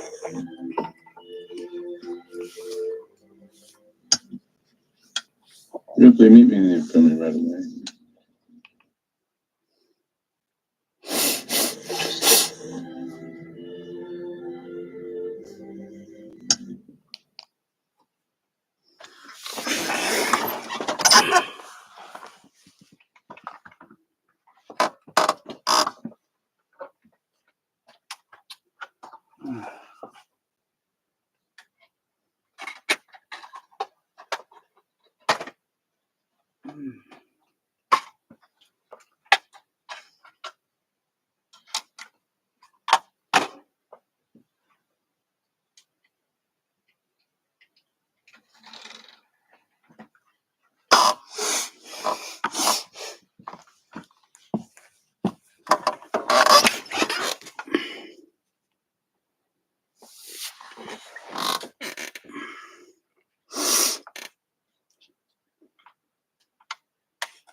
Hmm.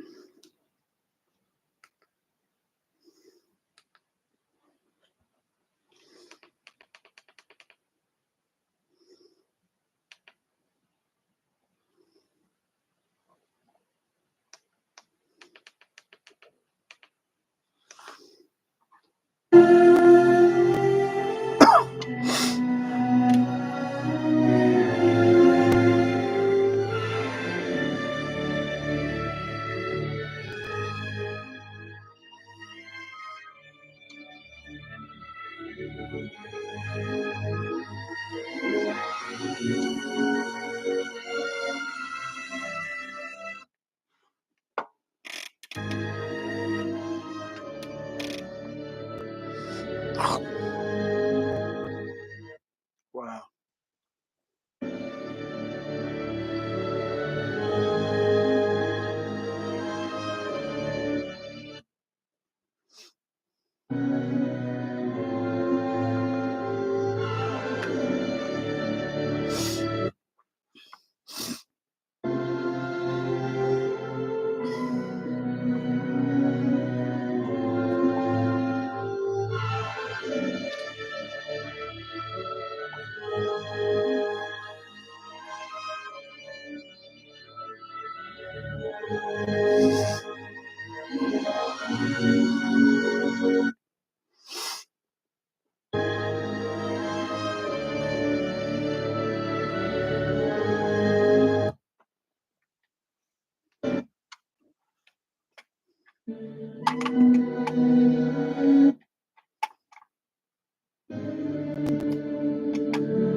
Interesting the way that the musical notes are playing here.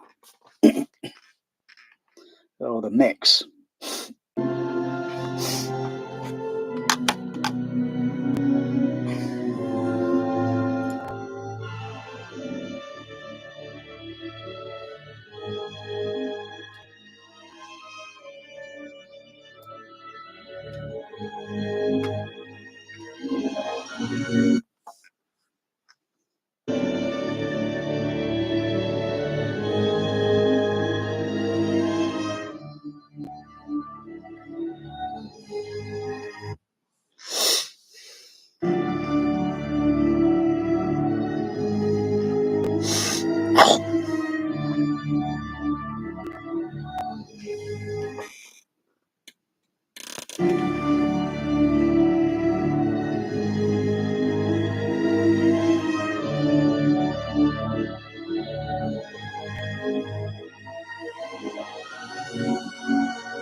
Interesting how to make the center and the right channel, and they kind of sound like the James Horner score here.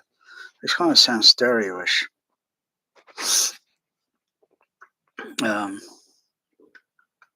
The way the music design and engineering on it is being mixed.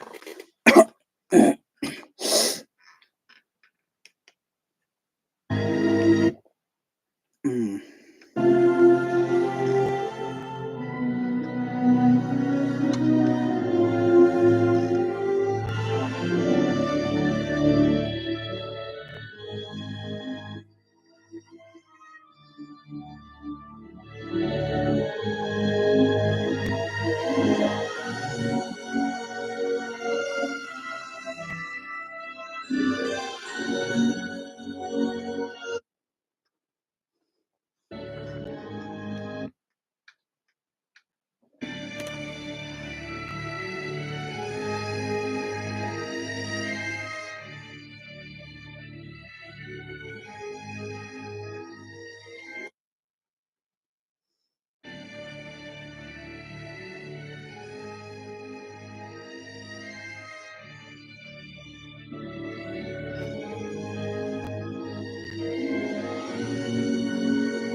Oh, so the quality on that, the quality.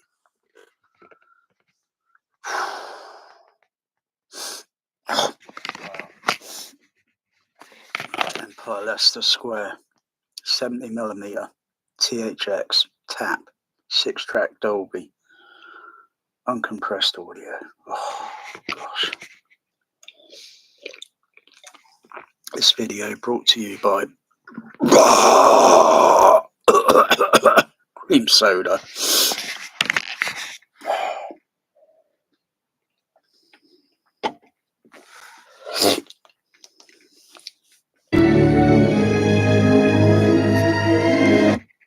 Wow.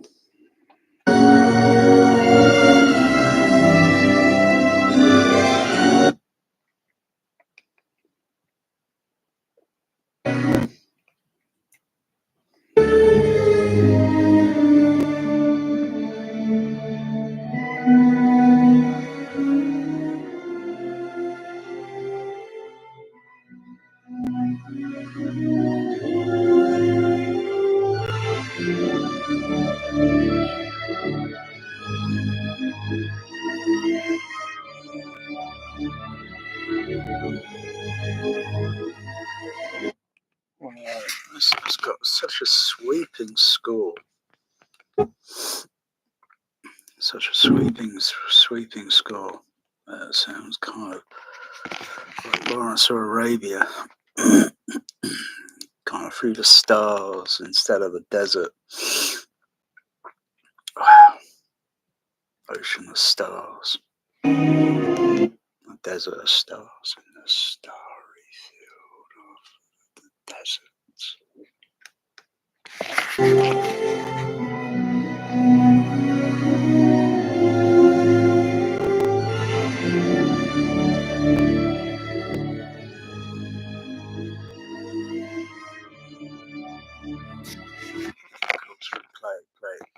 a bit low level at the moment. presses against, feel it. Feel that James Horner score. Which is not too bad. It's surprisingly weird. It's, the James Horner score is sabotaged on DVD for Willow and Blu-ray, and then 4K. Yeah, it's unleashed the dynamics on the THX Laserdisc. Oh gosh. Most people would be reaching to turn it down, but then figuring, crikey, why not I just figure it out and get it, to work?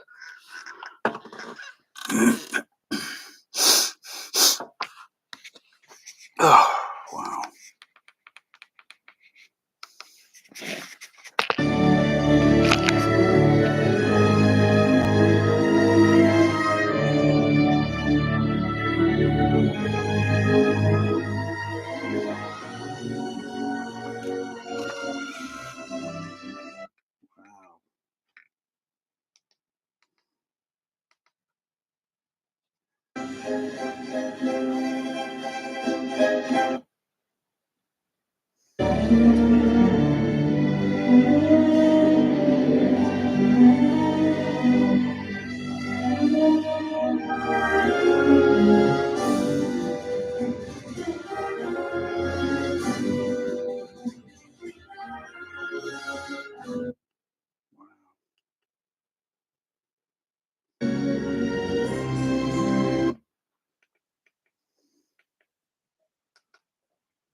Wow.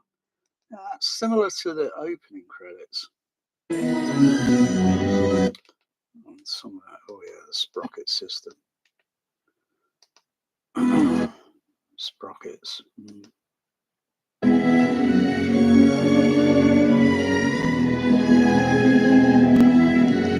think the same mixers. I think the same mixers or more or less for Star Trek 2.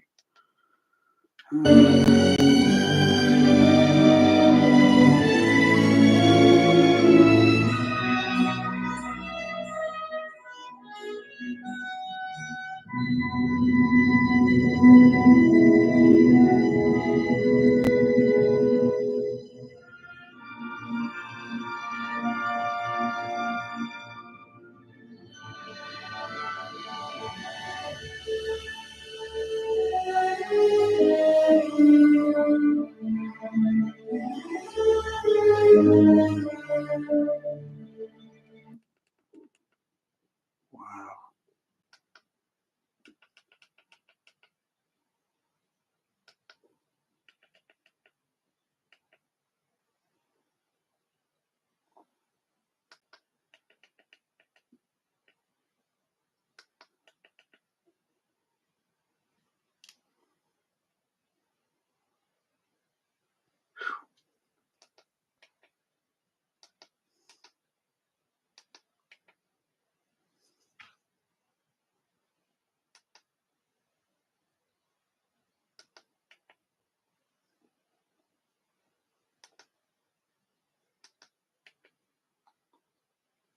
It's the scoring mixer.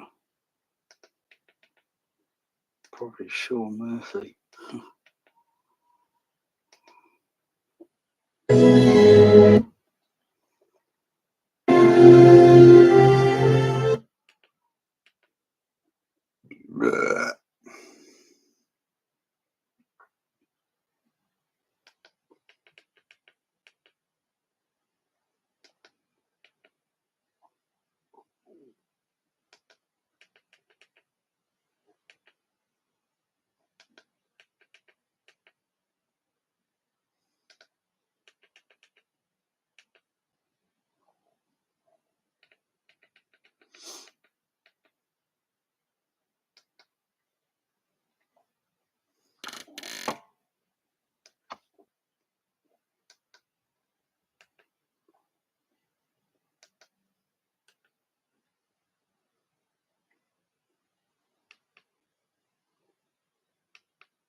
like I say, I keep saying it.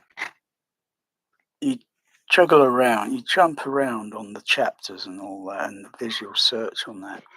This processor, eventually, it has a block out on the lockout or block out or whatever you want to call it on the audio. Might take a few minutes for it to sort of come back on. I can watch paint dry quicker on the wall. I've got to turn the processor off. So it's not just a thing with Laserdisc, you know, juggling, shuffling back a Laserdisc back and forth, you know, or maybe I think the same thing even happens with DTS.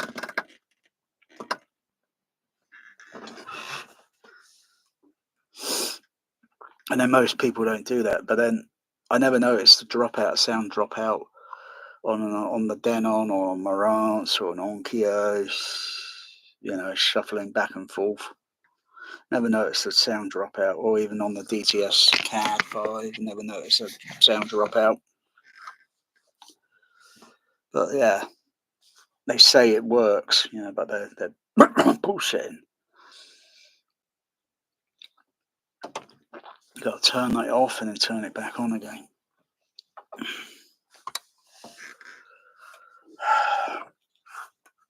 It's probably something to do with the firmware, or probably something to do with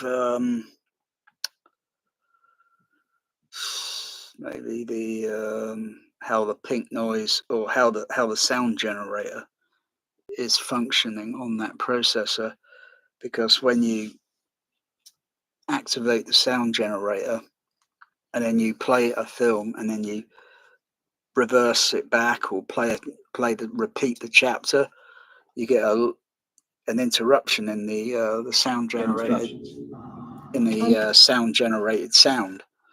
So there's a sort of connection there where it's otherwise is it a pure decoder sort of thing? No, I wouldn't say so. It's just a decoder, but it's got a bit of a few minor glitches that need to be could they be corrected, fixed? Maybe it's something to do with the processing speed. Does it bother me? Not really.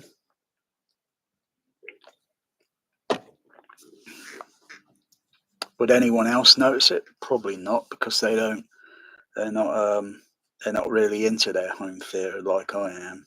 Well, it used to be, you know, play back, repeat, and then it has a hiccup.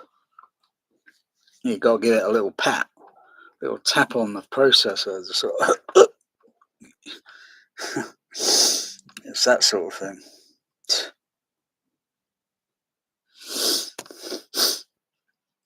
I wouldn't be surprised if some of the other so-called high-end or whatever, high-end, there is no such thing as a high-end processor that is in the home theatre. If there's a high-end processor, it's this CP200.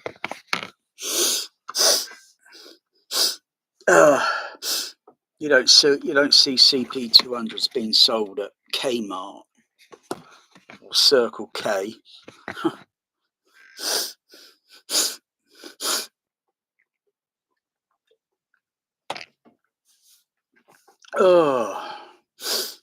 Anyway,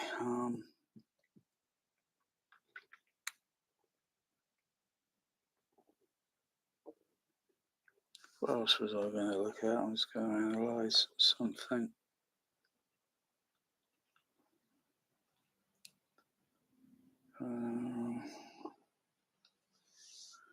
What was I going to analyse? I was going to check.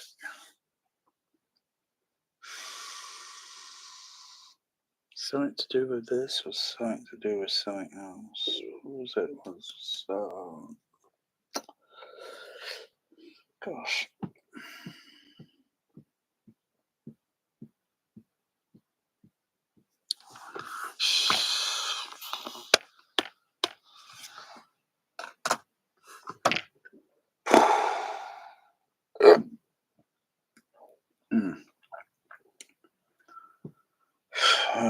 gosh, I can't remember.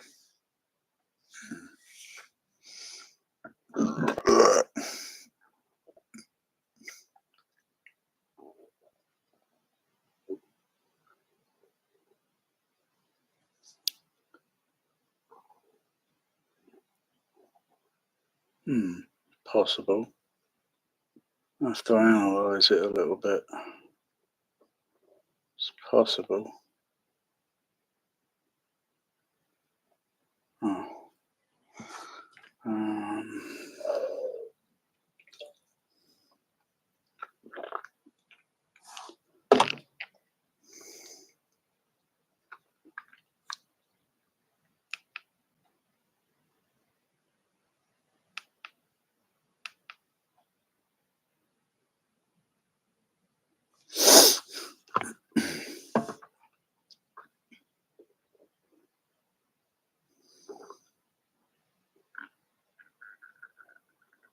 I mean, another thing that bugs me is all this, well, other people have mentioned it, you know, like this grain effect and such and shit.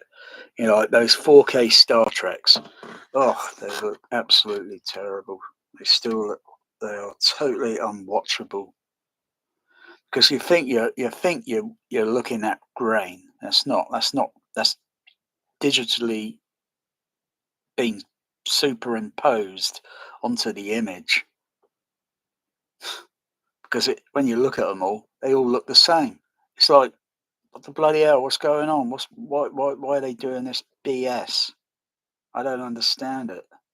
They're studios. They say they are so-called filmmakers, and yet they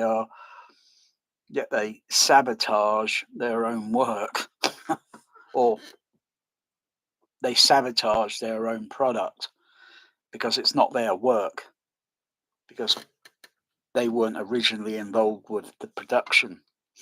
Their name is not on the end credits. It's just so and so, and they're sabotaging. They're paid from the top dog in their department, blah blah blah. I would say this is how the conspiracy probably goes, and then they get to work on it, sabotaging it, just so they can sell an old movie again for the sake of making the studio greedy. And then the poor consumer, average Joe, probably doesn't know anything much about film. And then you got the other group that know, and then thinking there's something doesn't look right about this. It looks queer. You know, there's something queer about it.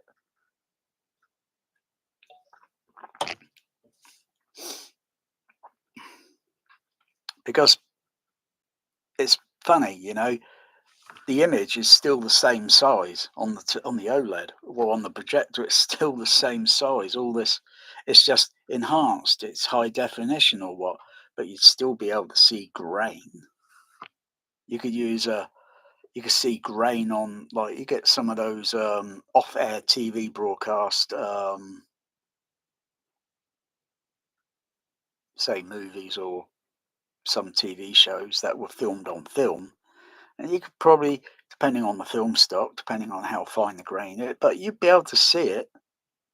Don't forget, it's not 35mm that's this size, you know? It's been enlarged. Even on a CRT TV, you'd still be able to see it. Even on a one of those film editing things where they're, you know, and it's literally in front of them. The image is only enlarged up to about this size, but you'd still be able to see it because it's been enlarged. You can't see it when you look at film itself. You need a little what's-it to see the grain. You need to put an eyepiece to see the grain, if you can see it, depending on film stock and all that. But it's total BS what they do. Total BS.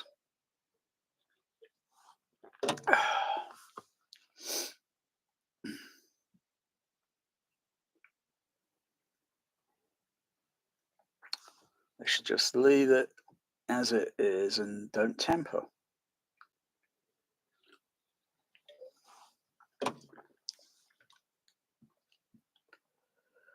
Oh, see how this plays. I'll play it soft. If he tries to get away with warp drive, he's really in for a shock.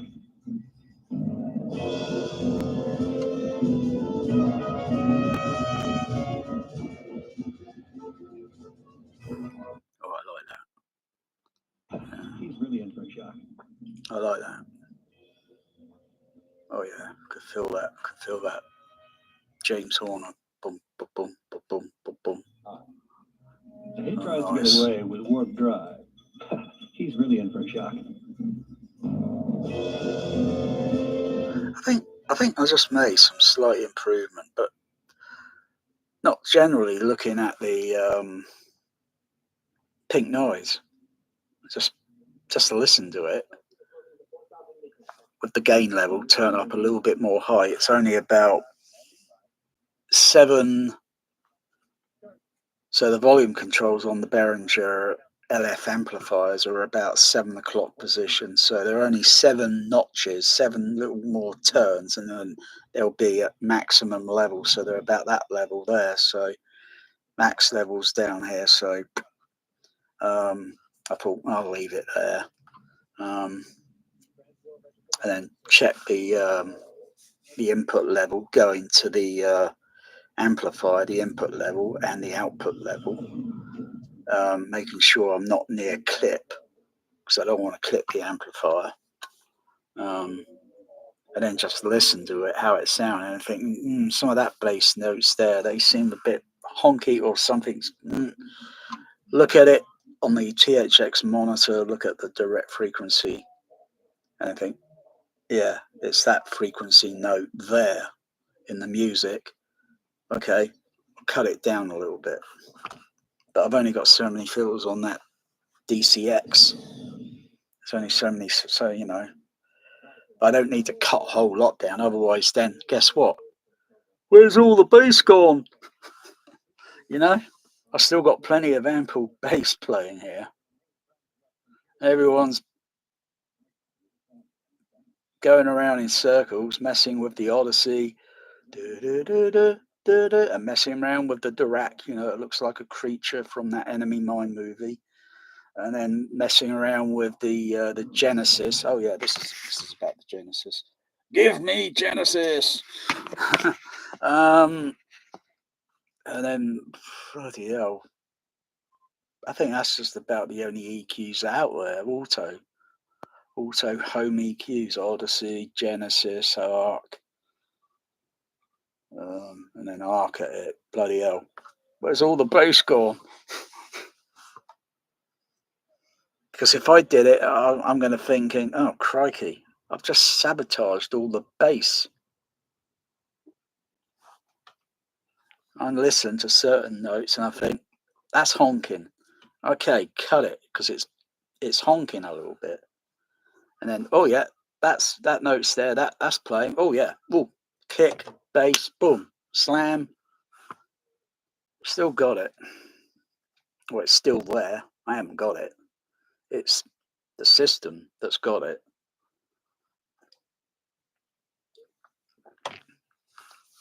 I don't want to sort of cut it all off and then think, crikey, because I should have all the bass coverage over the screen, and only the sub bass should only support if it's got a certain sound effect or boom boom boom whatever.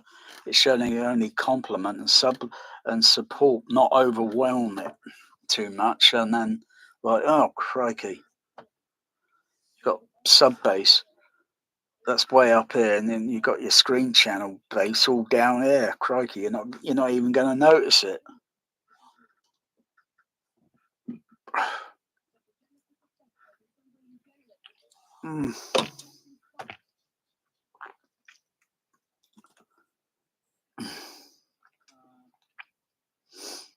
Because I could put the microphone in any position in the room, and it's like, is it that frequency? I don't know. I'm not too sure. Because if I move it, shift it a little bit that way, oh, that frequency note goes down a little bit. Or I'll shift it back there. That frequency note that's playing on that fundamental it goes up a bit higher. So I might as well just look at it directly on the RTA and then think, I can hear it honking. I can clearly hear it honking or making a kind of resonant noise. And I think, just cut it down, just back it off a bit. Because it's probably maybe a little bit too large for the size of the room, or maybe the size of the bass cab, or it's okay. It's just it hasn't got enough flexibility because it's in a confined smaller room where those speakers behind the screen would be in I know where I can listen to. I can go down to a local cinema that's got the same bass, the same JBL. But I'd have to see a film, whether it's DCP, and I'm not a big fan of DCP anymore. But I'd have to see something. I know what speakers I'm listening to, and then I'll make notes, and then wait for that to come out on disc, and then see how it reproduces at home, how it sounds, how it feels. Maybe move around the auditorium depending on how many people are in the auditorium, and think, it's not very full for this showing. I'm gonna sit down in that seat there. But it's very difficult because bass notes and things change. Just as if I was to sit in this seat row and then I play the scene again, I sit in the back row, it's a little bit different.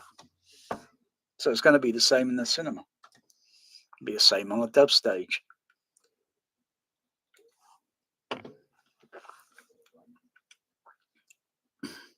The floor and everything, and the way bass is interacting with that floor, and then you feel some of it in the floor or in the seat, or acoustically in the room, and you feel it in the seat, or you feel it kind of going against you.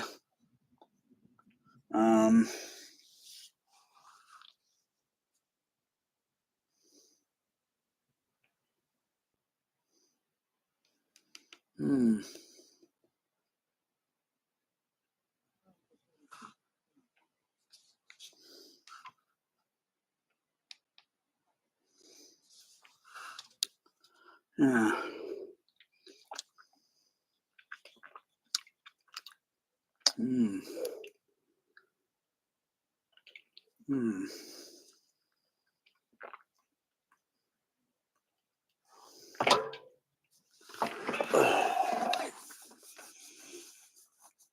So I've got a few projects to do. If I can get those projects up and running.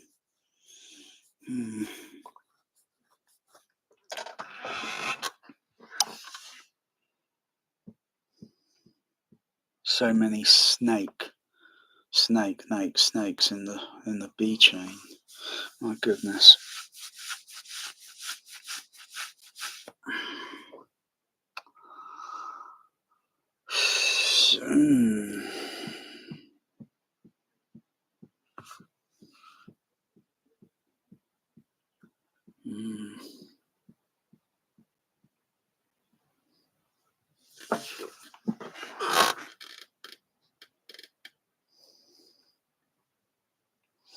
Yeah, well, I can sort of I can remember how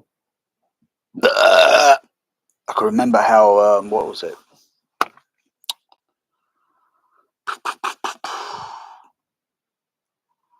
That dreadful Bond movie. What was it called? No time to listening to it, I think. It was just an earache. Just a load of earache that was in the bloody, of course, in a smaller room. I don't need it at that large sound. I'll just scale it down so it kind of fills the room, but I don't want it to go too much, because if it goes too much, then it's going to start making certain things in the room where they're not tightened down, and it's going to start making things rattle. And then you've got to figure, where's that rattle coming from? And you've got to walk around the room to figure out where that rattles, because you sometimes think that rattle or buzzing sound is coming from in front of you. It's probably coming from behind, or it's slightly above you. You got to figure out where, and you got to secure it, because when you play the system, it shouldn't make any rattle noises or buzzing noises or even honky dory sounds, honk honk, or reverberant noises, be it from the speaker itself, the cab box, or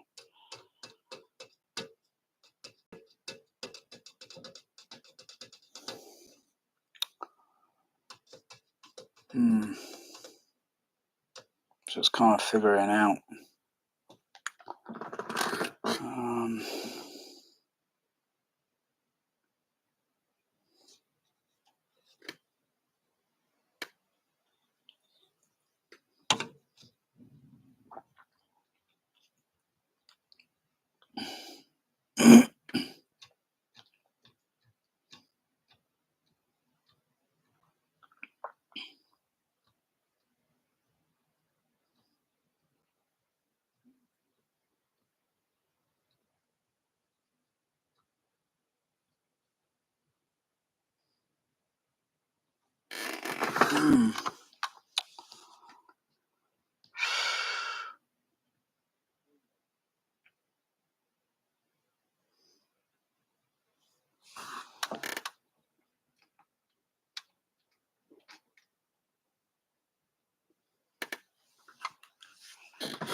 So it still takes quite a bit to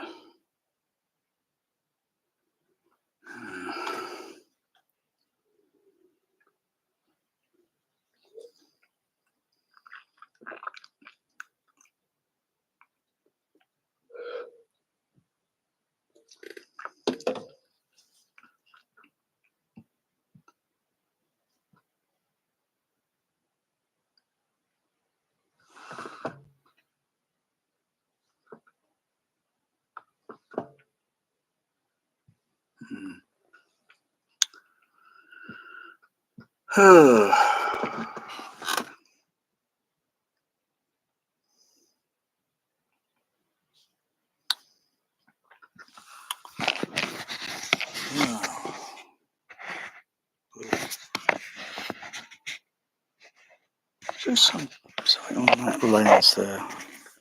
It's getting a bit of a what's it up there? There's something that's getting white. There's something on there, I think. Oh no, that's it's behind the behind the plastic thing there.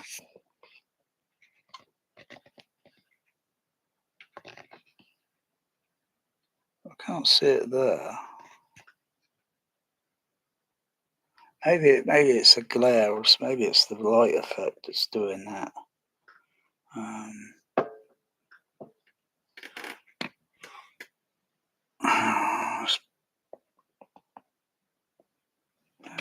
Maybe it's the light coming on at an angle from.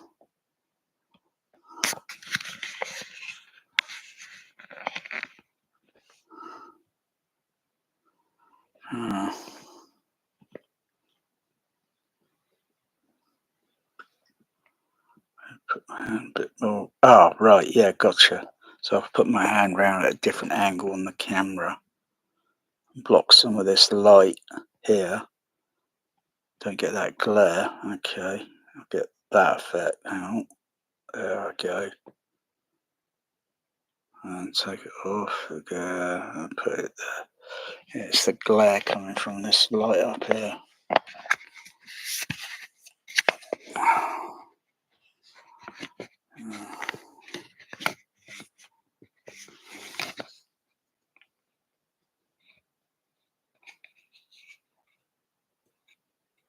Huh.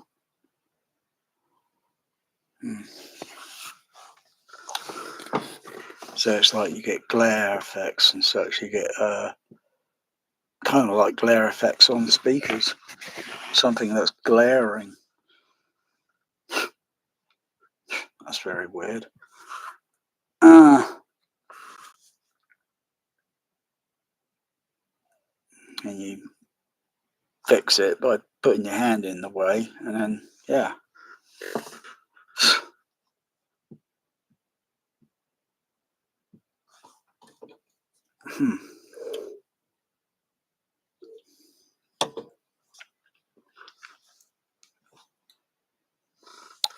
Well, meditate on this, I will.